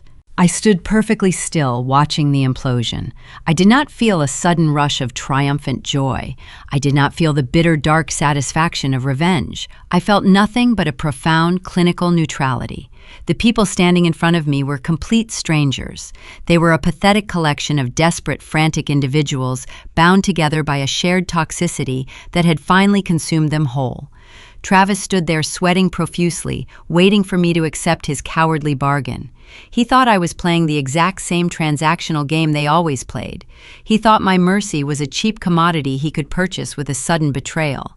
I looked at his desperate, sweating face and offered a single slow shake of my head. "No," I said quietly. The single simple word landed between us with the crushing weight of a falling anvil. "I am not a criminal prosecutor, Travis. I do not need a star witness to prove my case. The county clerk already possesses the forged documents. The criminal evidence is entirely a matter of public record now. You willingly signed a fraudulent lease to steal my private home, and the judge ordered you to pay the consequences of your actions. You will pay every single cent of those legal fees. I am not dropping the civil judgment. I am not saving you from the fire. You all dug this massive hole together, and you will stay inside it together." I turned away from him, feeling a distinct physical lightness spread rapidly through my chest. The heavy, invisible chains I had dragged around for 30 years simply snapped and fell away into the dust. I walked toward the elevator banks with Harrison walking silently beside me. Behind me, the corridor erupted into absolute feral chaos. Travis began screaming at Richard again, demanding answers. Patricia shrieked loudly, defending her husband and accusing Travis of being a useless, pathetic provider. Jessica wailed over the cacophony, begging them all to stop fighting and fix the nightmare. Their voices echoed off the polished stone, blending into a pathetic symphony of mutual destruction. The cost of their lifelong entitlement had finally come due with a devastating interest rate. I pressed the silver button for the lobby, and the metal doors closed smoothly, blocking out their noise completely. I left them screaming at one another, trapped forever in the miserable cage they built with their own bare hands. But the machinery of consequence was far from finished. The next phase of their ruin was actively waiting for them the moment they stepped outside the building and looked for a ride home. The heavy wooden doors of the judicial chamber swung shut behind me. The echoing marble corridor faded into quiet background noise as we stepped inside the brass elevator. Harrison pressed the ground floor button. We descended in perfect silence. I walked out of the massive glass building and the brutal midday heat struck my face like an open palm. The bleached white Arizona sky offered zero relief from the oppressive temperature. I unlocked my sedan and sank into the leather driver's seat. My pulse maintained a steady, rhythmic pace. The frantic screaming of my relatives upstairs was no longer my burden to carry. I started the engine and merged onto the busy downtown streets, heading back toward the quiet sanctuary of my office. The legal victory was absolute, but a secondary mechanism of justice was already actively deploying across town. My cellular phone rested in the center console. The screen illuminated brightly against the dark interior of the vehicle. A silent digital notification appeared. It was an alert from the secondary surveillance system installed above my garage door. Travis had aggressively destroyed the front porch doorbell camera with a heavy steel wrench, but he completely ignored the discreet motion sensor tucked beneath the painted eaves of the roofline. Arrogant people rarely look up. They focus entirely on the obstacles sitting directly at eye level. I tapped the alert while idling at a red traffic light.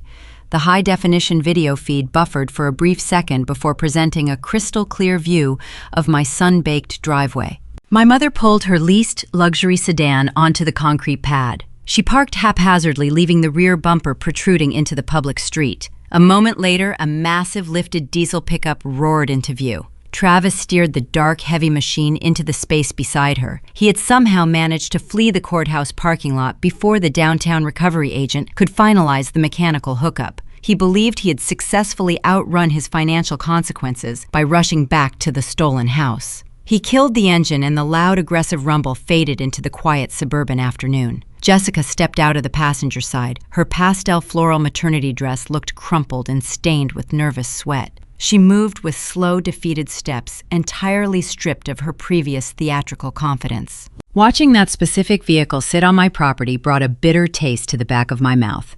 3 years prior, Travis was struggling to establish an independent contracting business. He possessed terrible credit and a lengthy history of missed payments. Jessica invited me to a cheap diner and weaponized her tears over lukewarm coffee. She begged me to help them secure reliable transportation. She claimed they needed a safe, heavy-duty vehicle to transport construction materials and build a stable future for their planned family. My childhood conditioning engaged instantly.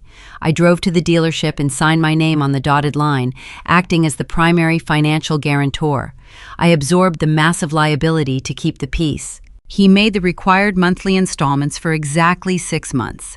Then he lost his primary contracting job due to chronic laziness. The payments stopped completely. He ignored the demanding letters from the bank. He screened calls from aggressive collection agencies. My pristine credit score absorbed catastrophic damage.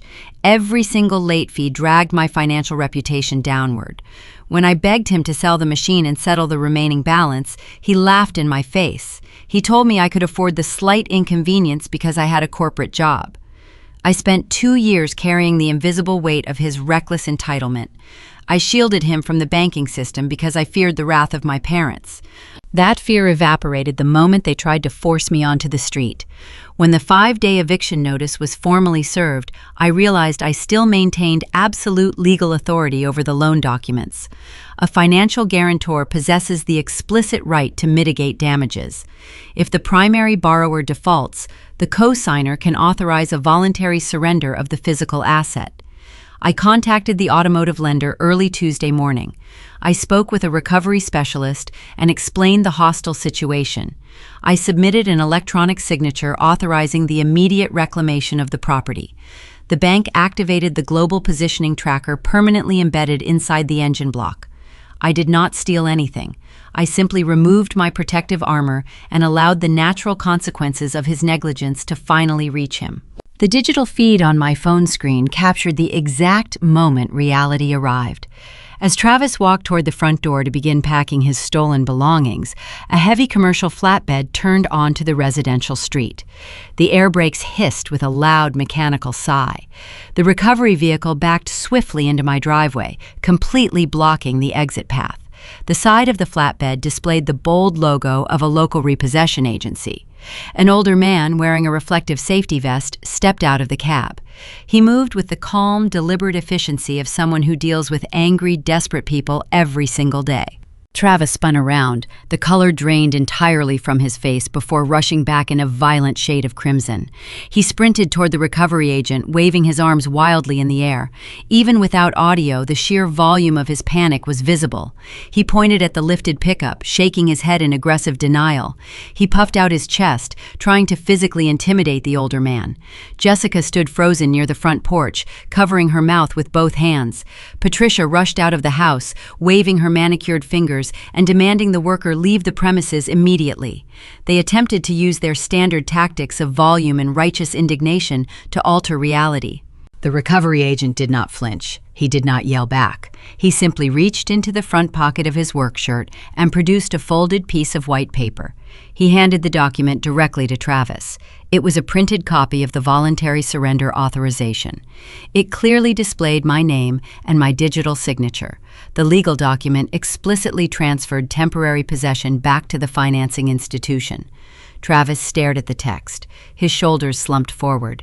The aggressive bluster instantly evaporated, leaving behind a hollow, terrified shell. He realized he possessed absolutely zero legal standing to stop the mechanical process unfolding before him. The agent walked past the defeated man and engaged the hydraulic lift. Heavy metal forks slid smoothly under the front tires of the lifted Ford. The loud whine of the machinery echoed through the quiet neighborhood. The expensive piece of equipment rose slowly into the dry afternoon air. The rear tires dragged across the concrete pad, leaving dark rubber marks on the pristine surface. Travis dropped directly to his knees on the sun-baked asphalt. He clawed at his short hair, pulling the strands in sheer disbelief.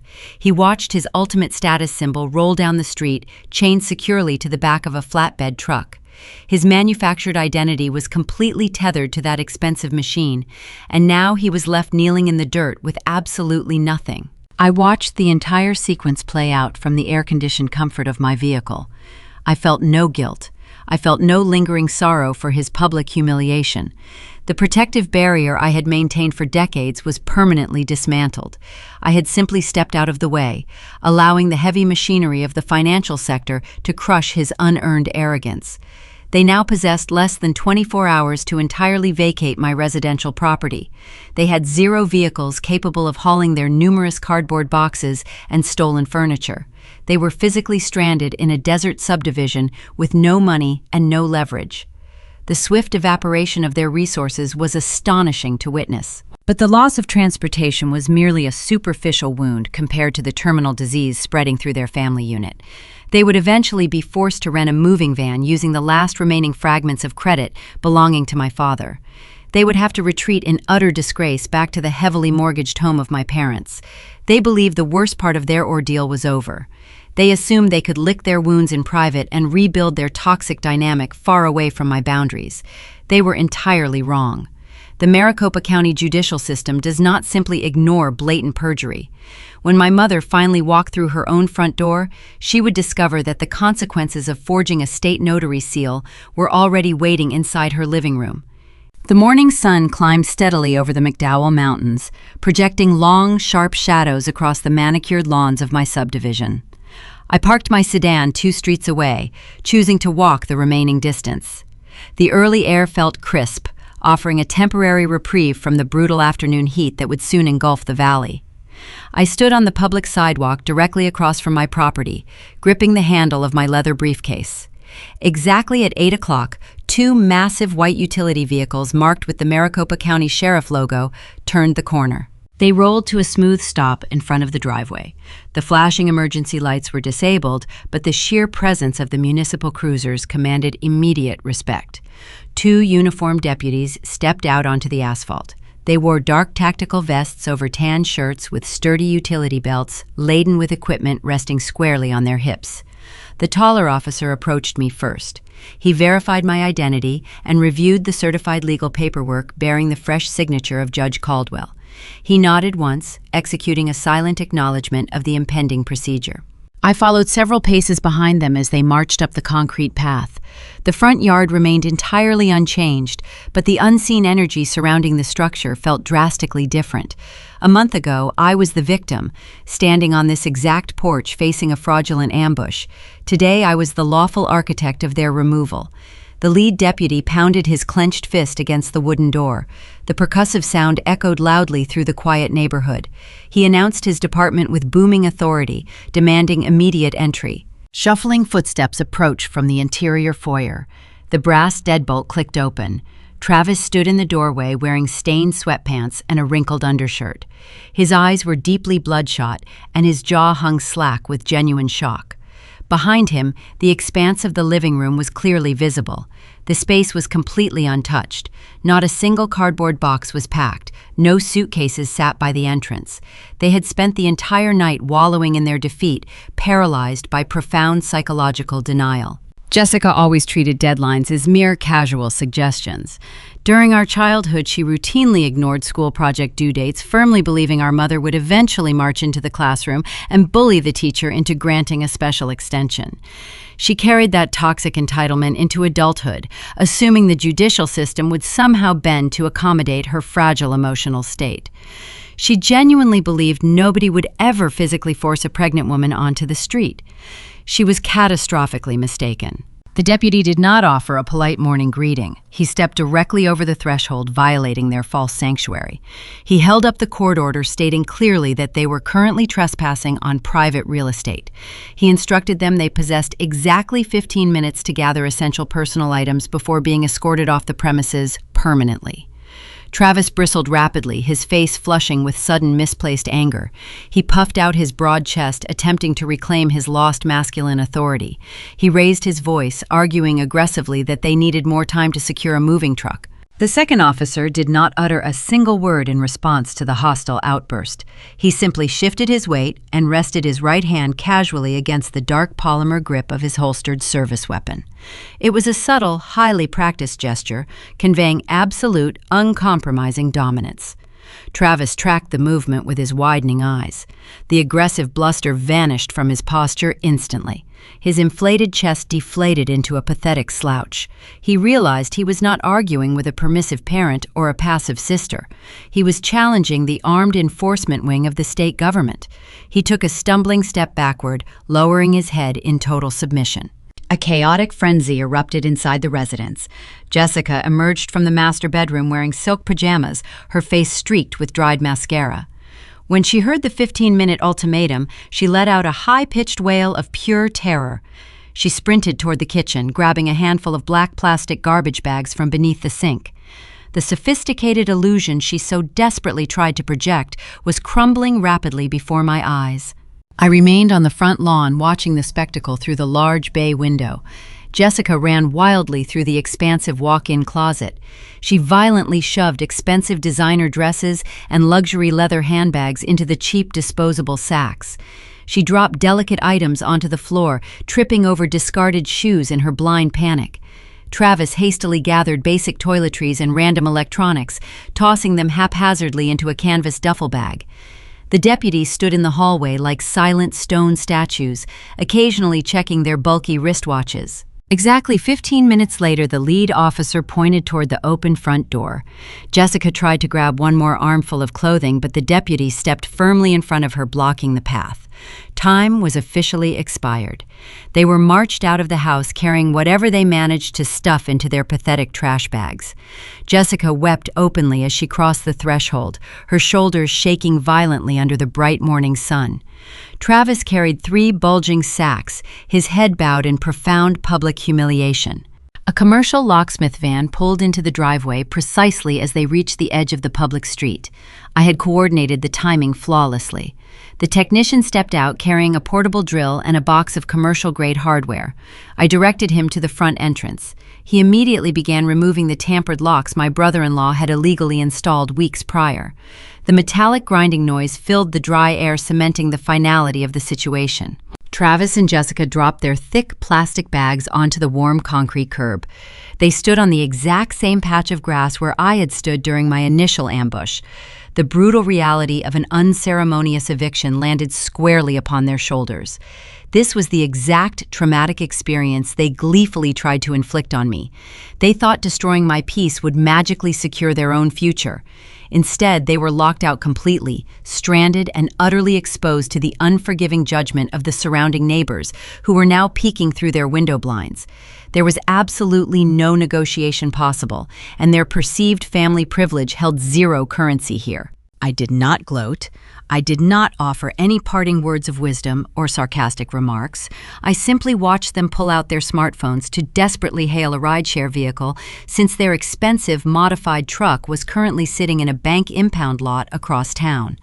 They assumed they would just retreat to the comfortable suburban mansion of my parents. They planned to hide behind the protective skirt of my mother until the storm passed and they could formulate a new parasitic strategy. But as Travis stared at his glowing screen, a loud ringing tone erupted from the device. He answered the incoming call, putting the speaker function on high volume to bypass his full hands. The frantic, hysterical voice of Patricia blared from the small internal speaker. She was not offering maternal comfort or preparing a luxurious guest bedroom. She was hyperventilating, screaming uncontrollably that 2 plainclothes detectives were currently standing inside her kitchen, holding a copy of a forged quitclaim deed. The safe harbor they desperately intended to flee toward was already actively burning to the ground, leaving them with absolutely nowhere left to run. The harsh metallic grinding of the commercial locksmith altering the deadbolts served as a mechanical symphony broadcasting the absolute finality of the morning. My childhood conditioning had always demanded that disputes remain hidden behind closed doors, safely tucked away from the judging eyes of polite society. But the doors were permanently locked now. The sprawling suburban neighborhood was fully awake, and the residents were gravitating toward the undeniable spectacle unfolding on the public sidewalk. The retired couple across the street halted their morning walk, standing frozen with their golden retriever. The woman next door slowly lowered her watering hose, allowing the stream to pool on her concrete driveway, while she stared openly at the chaos. The frantic voice of my mother, echoing from the cellular speaker, had delivered the ultimate fatal blow to the fragile psyche of my sister. The realization that the police were actively raiding the primary family stronghold fractured whatever delicate mental barrier Jessica was utilizing to maintain her composure. Stripped of her stolen house, devoid of a comfortable bed, and completely separated from her luxury vehicle, she completely lost her mind. During our formative years, Jessica existed in a carefully constructed bubble of manufactured invulnerability. If she failed a mathematics exam, my parents blamed the teacher and demanded a revised grade. If she crashed a vehicle, my father quietly paid the repair shop in cash to avoid insurance penalties. She never experienced the concept of a closed door or a hard boundary. The universe was simply a vending machine designed to dispense whatever she desired, provided she cried loud enough. Standing on the sun-baked curb, surrounded by cheap plastic trash bags, she encountered an unmovable wall for the very first time in her adult existence. The sheer cognitive dissonance short-circuited her brain. She dropped the phone onto the grass and let out a guttural, piercing shriek. She charged directly toward me, her designer sandals slapping aggressively against the pavement. Her hands curled into tight fists, and her face twisted into a mask of pure, feral rage. "You are a monster!" she screamed, her voice cracking under the intense vocal strain. "You ruined my entire life! You took everything from me!" I did not flinch. I did not step backward. I stood perfectly still on the manicured lawn, gripping my leather briefcase, while she halted just inches from my face. I looked directly into her bloodshot eyes, feeling absolutely nothing but a profound clinical detachment. I did not ruin her life. I simply refused to be the foundation she crushed while building it. Before she could launch another verbal assault, the screeching of heavy tires echoed down the quiet residential street. A silver luxury sedan rounded the corner, traveling at a reckless velocity. It belonged to my parents. They had apparently fled their own property the moment the county detectives finished executing their search warrant and left the premises. Desperate to regain a shred of control over their rapidly disintegrating empire, they drove across the valley in a state of absolute blind panic. My father jerked the steering wheel hard to the right. The heavy vehicle jumped the concrete curb, flattening a bed of decorative agave plants, and skidded to a chaotic halt directly on my front lawn. The driver's side door flew open. Richard stumbled out, looking violently ill. He grasped the hood of the vehicle, gasping for breath, as if the oxygen had been entirely sucked from his lungs. Patricia emerged from the passenger side, moving with a frantic, erratic energy. Her perfectly styled hair was completely disheveled. Her pristine country club image, the singular obsession that defined her entire personality for 3 decades, was actively dying on my grass. Patricia had spent her entire adult life meticulously cultivating a reputation of flawless, affluent superiority. She hosted charity luncheons and served on neighborhood association boards, always positioning herself as a wealthy matriarch, dispensing judgment upon the less fortunate. The criminal investigators arriving at her kitchen table, holding undeniable evidence of felony forgery, had detonated a nuclear bomb inside her precious social circles.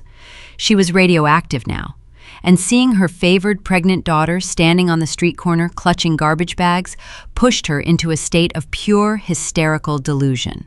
She doubled down on her staggering entitlement. She ran toward me, sobbing dramatically and throwing her arms wide in a theatrical display of maternal agony. "How could you do this to your own blood?" she wailed, projecting her voice toward the audience of watching neighbors. "How can you be so cruel and heartless to your own family?" I allowed the silence to stretch. I let them perform their cruelty for an audience of total strangers. Several residents down the street had retrieved their smartphones and were actively recording the embarrassing public meltdown. The pristine, dynastic facade my mother worshipped was being digitally captured and broadcast to the entire local community. They wanted a dramatic fight, but I refused to provide them with a sparring partner. I simply turned my back on the hysterical screaming matched the confident stride of the locksmith and walked up the driveway to inspect my newly secured property. The absolute indifference I displayed was the most devastating weapon I possessed. The immediate aftermath of their public humiliation forced them into a logistical nightmare. Because Travis had surrendered his lifted truck to the banking institution, they possessed no adequate method to transport their belongings. They were forced to cram the black plastic sacks into the back seat of the luxury sedan, sitting on the laps of my weeping sister and her defeated husband. With no financial resources available to secure a temporary hotel room and their credit scores completely obliterated, they had only one available destination. The ultimate poetic justice materialized perfectly aligned with the ruthless logic of American society. The suburban mansion owned by my parents was already heavily leveraged. The interior guest bedrooms were entirely filled with expensive, hoarded furniture and overflowing boxes of luxury clothing my mother refused to discard. There was no comfortable space available for a displaced couple. With absolutely no other options, Jessica and Travis were forced to move their meager belongings into the cramped, uninsulated residential garage of my parents. The summer temperatures in the Arizona Valley routinely exceed 110 degrees. The concrete floor of the garage radiated trapped thermal heat, turning the enclosed space into a suffocating, sweltering oven. They had to arrange their sleeping bags on the hard cement, surrounded by leaking oil pans and stacked cardboard boxes. There was no central air conditioning. There was no privacy. They were trapped in a miserable, boiling cage, breathing stagnant, dusty air. It was the exact state of brutal physical displacement they had gleefully plotted to force upon me just 4 weeks prior. The universe had simply reflected their malicious intentions straight back into their own laps. I walked through the quiet, empty rooms of my secured house, feeling a deep, restorative peace settling into the very foundation of the structure. I hired a professional cleaning service to scrub away the lingering physical traces of their unauthorized occupation. The civil victory was completely finalized, and my sanctuary was officially restored. But while I arranged my furniture and breathed the cool, conditioned air, a heavy, thick envelope arrived in my locked mailbox. The return address belonged to the Maricopa County District Attorney. The civil conflict was decisively finished, but the criminal justice machine was just beginning to turn its massive gears, preparing to drag my mother into a completely different kind of courtroom. The restoration of my physical environment proceeded with methodical precision over the next several weeks. I hired specialized contractors to repair the splintered door frame and apply a fresh coat of neutral paint to the entire interior living space. The lingering scent of cheap floral perfume and stale anxiety completely evaporated from the air ducts, replaced by the crisp, clean aroma of citrus cleaning solutions. Reclaiming my geographical territory was merely the initial phase of the extraction process. The secondary objective required a massive purge of my digital landscape. I visited a retail cellular provider and permanently retired my old communication device. I procured a brand new unlisted phone number, establishing a pristine, secure line of contact. I systematically blocked every single social media profile associated with my extended relatives, severing all virtual access to my daily existence. My mother quickly discovered she could no longer penetrate my electronic fortress directly. Patricia, however, possessed decades of experience manipulating secondary channels to execute her bidding. She mobilized a dedicated squadron of loyal enablers, utilizing her sisters and cousins as aggressive airborne infantry. My Aunt Helen served as the primary lieutenant of this operation. Helen was a deeply insecure woman who spent her entire adult life living vicariously through the fabricated country club wealth my parents aggressively projected. She operated as a faithful mirror, constantly reflecting maternal superiority back toward Patricia in exchange for table scraps of social validation. During my childhood, Helen routinely dismissed my academic achievements while loudly praising the mediocre artistic endeavors of my younger sister. Because they could not reach my personal cellular device, they began bombarding my corporate office extension. The red notification light on my heavy desktop telephone blinked continuously, casting a crimson glow across my dark mahogany desk. I sat in my ergonomic leather chair during my lunch hour, listening to a bizarre auditory exhibition of desperate entitlement. The recorded voicemails oscillated violently between venomous threats and pathetic begging, often within the exact same audio file. Helen left a 5-minute message demanding I immediately secure a luxury apartment for Jessica. She attempted to weaponize the pregnancy, describing my sister as a fragile maternal victim suffering in a sweltering garage. She insisted it was my fundamental biological duty to finance their housing transition. When I failed to return the call, her tone shifted dramatically by the following afternoon. The subsequent voicemail contained vicious promises of public shaming. She threatened to contact my corporate executives and expose me as a heartless monster who actively forced an unborn child into homelessness. She believed the prospect of professional embarrassment would terrify me into sudden compliance. She completely failed to comprehend that I was a senior escrow officer who managed multi-million-dollar commercial transactions. My professional reputation was built upon a foundation of absolute legal integrity and ruthless boundary enforcement. A few hysterical phone calls from an unhinged relative were entirely irrelevant to my executive board. I did not delete the audio files. I archived every single recording into a secure digital folder, building a comprehensive library of their harassment. I did not return a single phone call. I maintained an environment of absolute total silence. For 25 long years, I had operated as the designated emotional and financial shock absorber for their reckless decisions. My singular, unspoken purpose within the family dynamic was to cushion their inevitable falls. If Jessica overspent her checking account, I absorbed the overdraft fees. If my father neglected a utility bill, I absorbed the dark nights until the power was restored. By stepping completely out of the equation, I finally forced them to absorb the brutal impact of their own momentum. When a vehicle traveling at high speed suddenly loses its suspension system, the passengers inside experience every single jagged rock on the road. My silence was not designed as a weapon of punitive revenge. It was a permanent, formal resignation from a toxic employment position I never willingly accepted. I was laying down the heavy burden of their continuous survival. They grew increasingly frantic as the vast ocean of silence stretched across the passing weeks.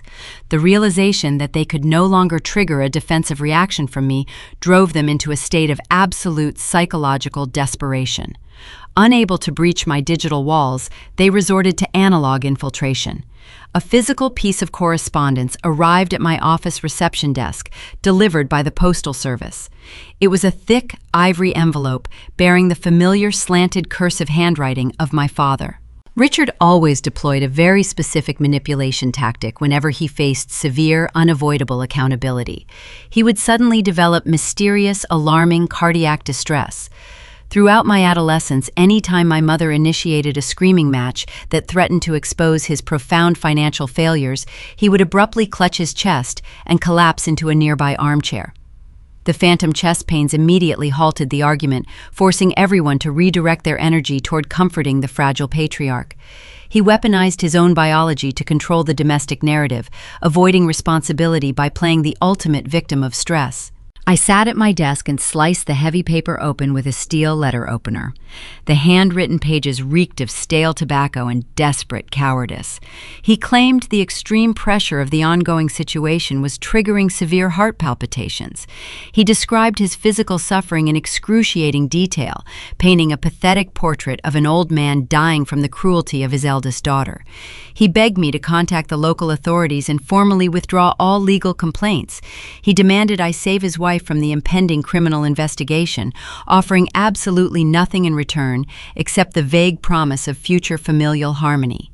He wanted me to fall back into line and serve as their protective shield one final time.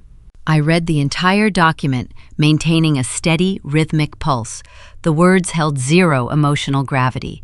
The invisible strings he previously used to control my empathy were permanently severed. I stood up from my chair and walked deliberately toward the heavy-duty commercial shredder positioned in the corner of my office. I fed the thick ivory pages directly into the grinding metal teeth. The machine hummed with immense destructive power, slicing the pathetic, manipulative lies into thousands of tiny, unreadable ribbons. The mechanical destruction felt profoundly satisfying, securing the ultimate unbreachable boundary.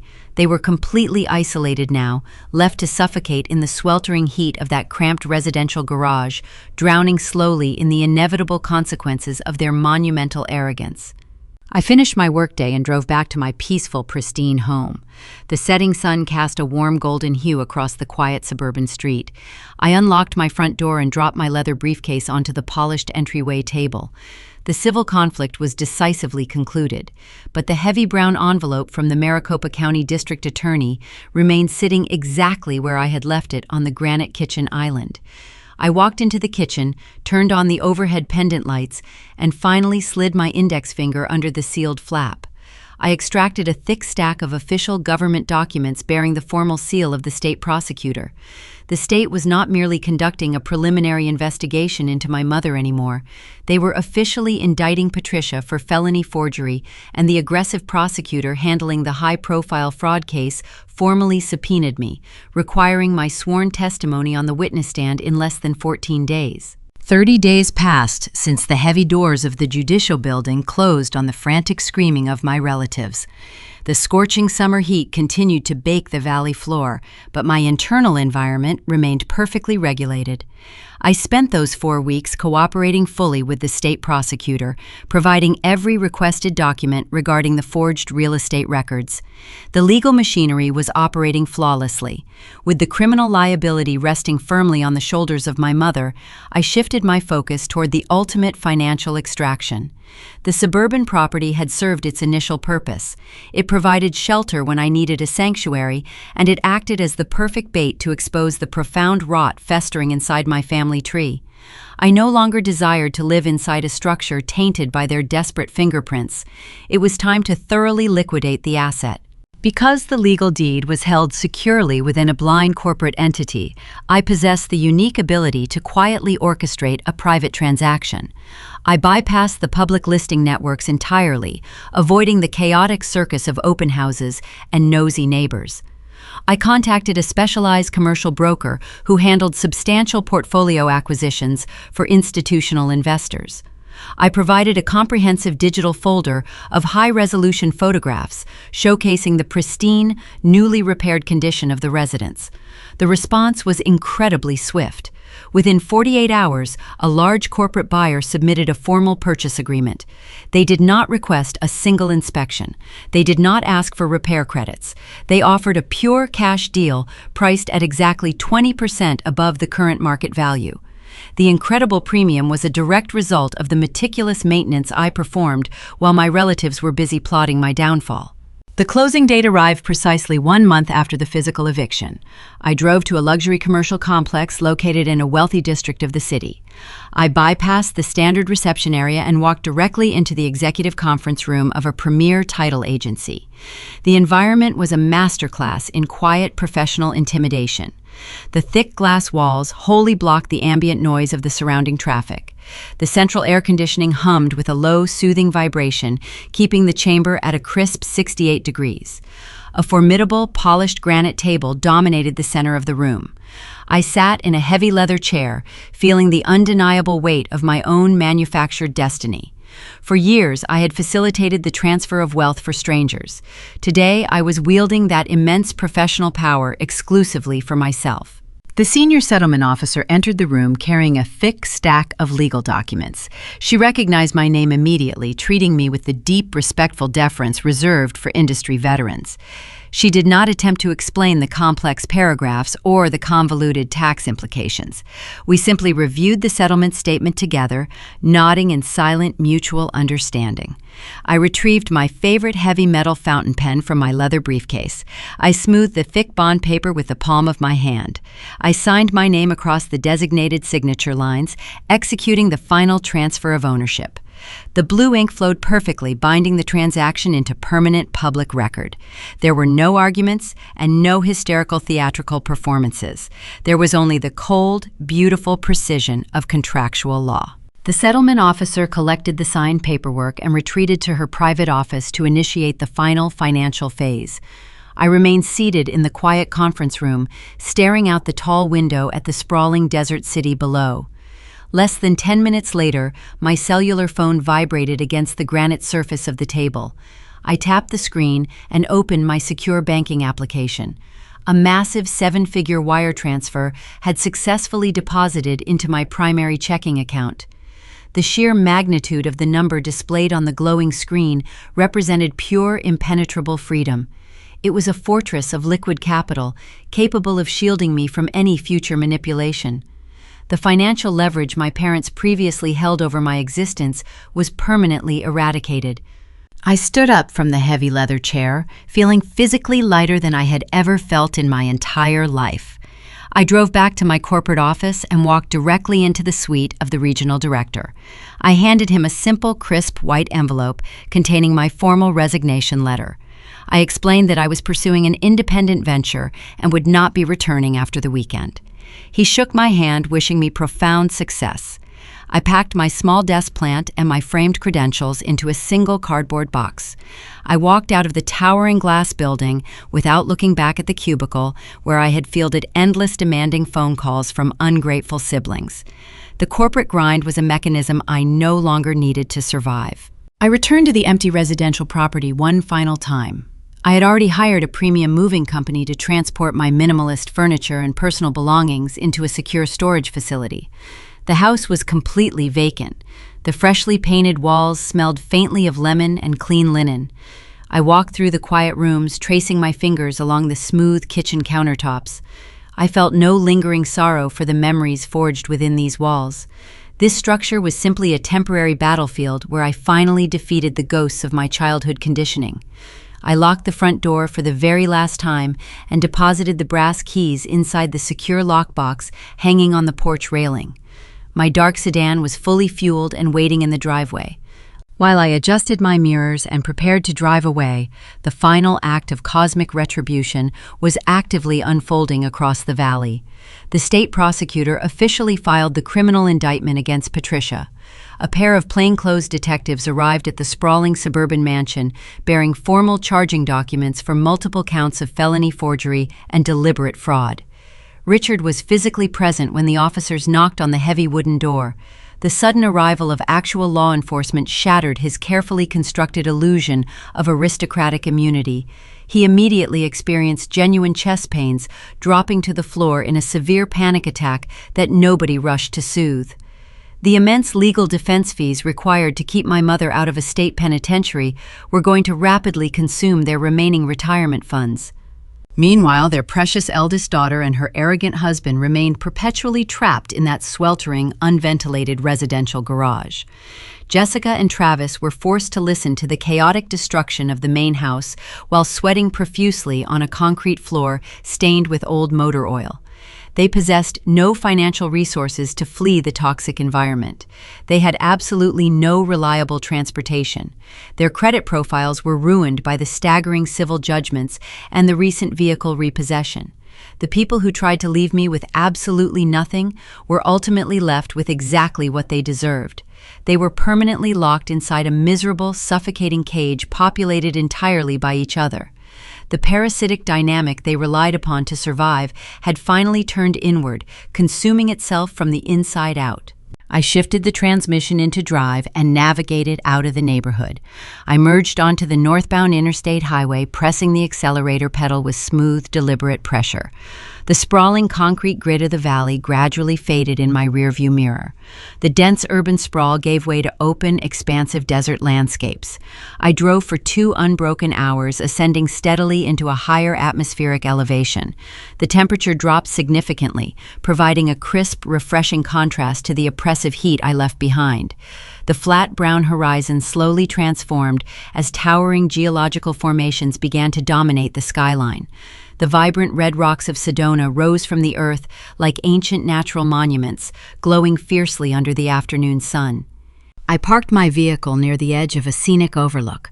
The panoramic view was absolutely breathtaking. I stepped out of the car and walked toward the rocky precipice. The high desert air was thin and incredibly pure, smelling faintly of crushed juniper berries and warm pine needles. I stood near the edge, feeling the gentle mountain breeze rush past my face.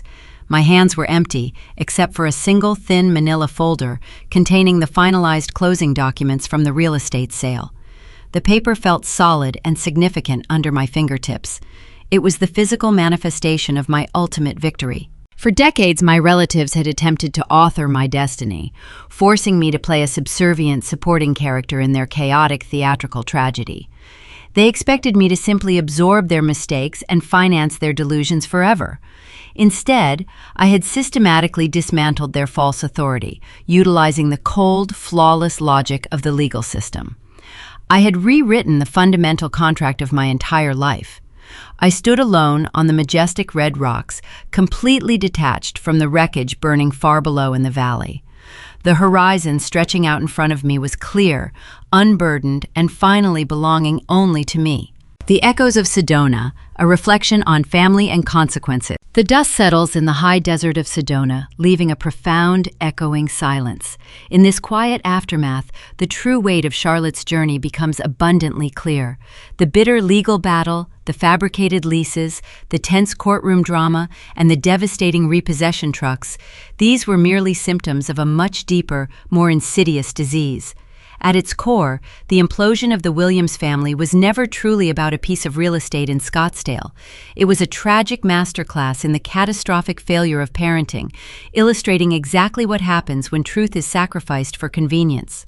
When we look closely at the wreckage left behind in that sweltering, un-air-conditioned garage, we are forced to confront uncomfortable truths about family responsibility, long-term guidance, and the values we choose to instill in our children. In American culture, we heavily romanticize the traditional family structure. We picture a sanctuary of unconditional love, a safe harbor where parents guide their children toward independence, self-reliance, and moral integrity. But this structure only functions when it is built upon the unbreakable bedrock of honesty, fairness, and deep emotional awareness. When those foundational pillars are replaced by convenience, favoritism, and deceit, the family home transforms from a nurturing sanctuary into an inescapable prison of codependency. Consider the tragic downward trajectory of Jessica. For her entire life, her parents operated under the deeply flawed assumption that loving a child meant shielding them from the discomfort of consequences. Patricia and Richard did not raise a resilient, capable adult. They cultivated a fragile, entitled dependent. Every time they blamed a teacher for a bad grade, paid off a debt she owed, and demanded Charlotte sacrifice her hard-earned resources to cushion her sister's fall, they were actively crippling Jessica's future. True parental guidance is not about removing all the obstacles from the road. It is about teaching the child how to successfully navigate them. By refusing to let Jessica fail in a safe environment, they ensured her eventual collision with the real world would be absolutely devastating. On the exact opposite end of this toxic spectrum stood Charlotte. If Jessica was the fragile golden child, Charlotte was the designated shock absorber. From emptying her teenage college savings to fund a Sweet 16 party, to co-signing a loan for a massive diesel truck, Charlotte was conditioned to believe her only value within the family unit was her endless utility. Fairness is a cornerstone of American parenting, yet it was entirely absent in this household. A healthy family requires parents to recognize the individual potential of each child, allocating love, attention, and resources with equitable justice. Instead, Richard and Patricia weaponized their parental authority, exploiting the responsible child to eternally subsidize the reckless one. This is not family loyalty. This is emotional parasitism disguised as kinship. Perhaps the most glaring failure of leadership came from Richard, the patriarch of the family. In a traditional family, a father should be a pillar of moral fortitude, teaching accountability and ethics through his own actions. But Richard traded his integrity for the path of least resistance. He chose cowardice over conflict, silently allowing his wife to forge state documents and commit real estate fraud just to avoid a screaming argument in the kitchen. He taught his daughters that truth is entirely malleable. The law is merely a suggestion, and accountability can always be dodged if you complain loudly enough. His profound lack of emotional awareness blinded him to the reality that true protection sometimes requires standing your ground and saying no. His weakness ultimately became the catalyst for his own criminal indictment and public disgrace. Raising children to thrive in a society built upon the rule of law requires a steadfast commitment to honesty. Honesty is not merely the act of telling the truth under oath in a county courtroom. It is the daily, rigorous practice of living authentically. It means being honest about your children's flaws and giving them the constructive, sometimes painful guidance they need to outgrow them. It means being emotionally aware enough to recognize when your innate desire to help is actually enabling destructive, parasitic behavior. Patricia's complete lack of emotional awareness allowed her to construct a flimsy facade of country club perfection, while her family rotted from the inside out. She valued the polished appearance of success over the actual character of her children. The profound lesson woven into the fabric of this story is that the universe eventually balances its ledgers. You cannot cheat the fundamental laws of human development. If you teach a child they are above the law, reality will eventually correct that delusion with brutal, unforgiving efficiency. If you build a family dynamic entirely upon the financial and emotional exploitation of your strongest member, that dynamic will shatter into a million pieces the moment they recognize their own worth and simply walk away. Charlotte did not destroy her family. She merely stopped interrupting their ongoing self-destruction. She returned the heavy, crushing burden of consequence back to its rightful owners. In our own lives, we are constantly writing the scripts that our children will ultimately follow. The firm boundaries we choose to set, the necessary accountability we demand, and the unwavering fairness we exhibit become the permanent inner voice they will carry into their own adulthood. We must ask ourselves if we are actively raising capable adults who can stand firmly on their own 2 feet, or if we are merely building fragile empires of ego that will crumble into dust the moment we are no longer there to hold up the walls. The tragic story of the Williams family serves as a stark, unforgettable warning about the heavy, multi-generational toll of parental negligence and the beautiful, terrifying freedom of finally claiming your own independence. If you found yourself captivated by the quiet strength of Charlotte's journey and the dramatic, methodical unraveling of this toxic family dynamic, there are countless more narratives waiting to be explored. We invite you to join our growing community of listeners who appreciate deep, emotionally resonant storytelling that reflects the complex realities of human relationships. Please take a moment to subscribe and follow the channel, Grape Echo Stories. By joining us, you ensure that you never miss an episode of compelling, thought-provoking drama that sheds light on the hidden corners of family justice and personal triumph. Follow Grape Echo Stories today and let us continue exploring the profound depths of the human experience together. As the sun sets over the crimson peaks of Sedona, the cool desert wind erases the footprints left in the dust. Out in the vast expanse, everything eventually finds its natural resting place. The heavy stones sink, the dry brush blows away, and the truth, no matter how deeply buried, inevitably rises to the surface. We all build the houses we must eventually live in, brick by brick, choice by choice. Some are built on solid foundations of integrity, capable of weathering the fiercest, most unpredictable storms. Others are constructed on the shifting sands of denial, destined to collapse under their own hollow weight. The question that lingers in the quiet dark isn't about what happens when the storm finally breaks. The real question is, when you look closely at the walls you are building right now, in the quiet moments of your own life, what exactly is holding them up?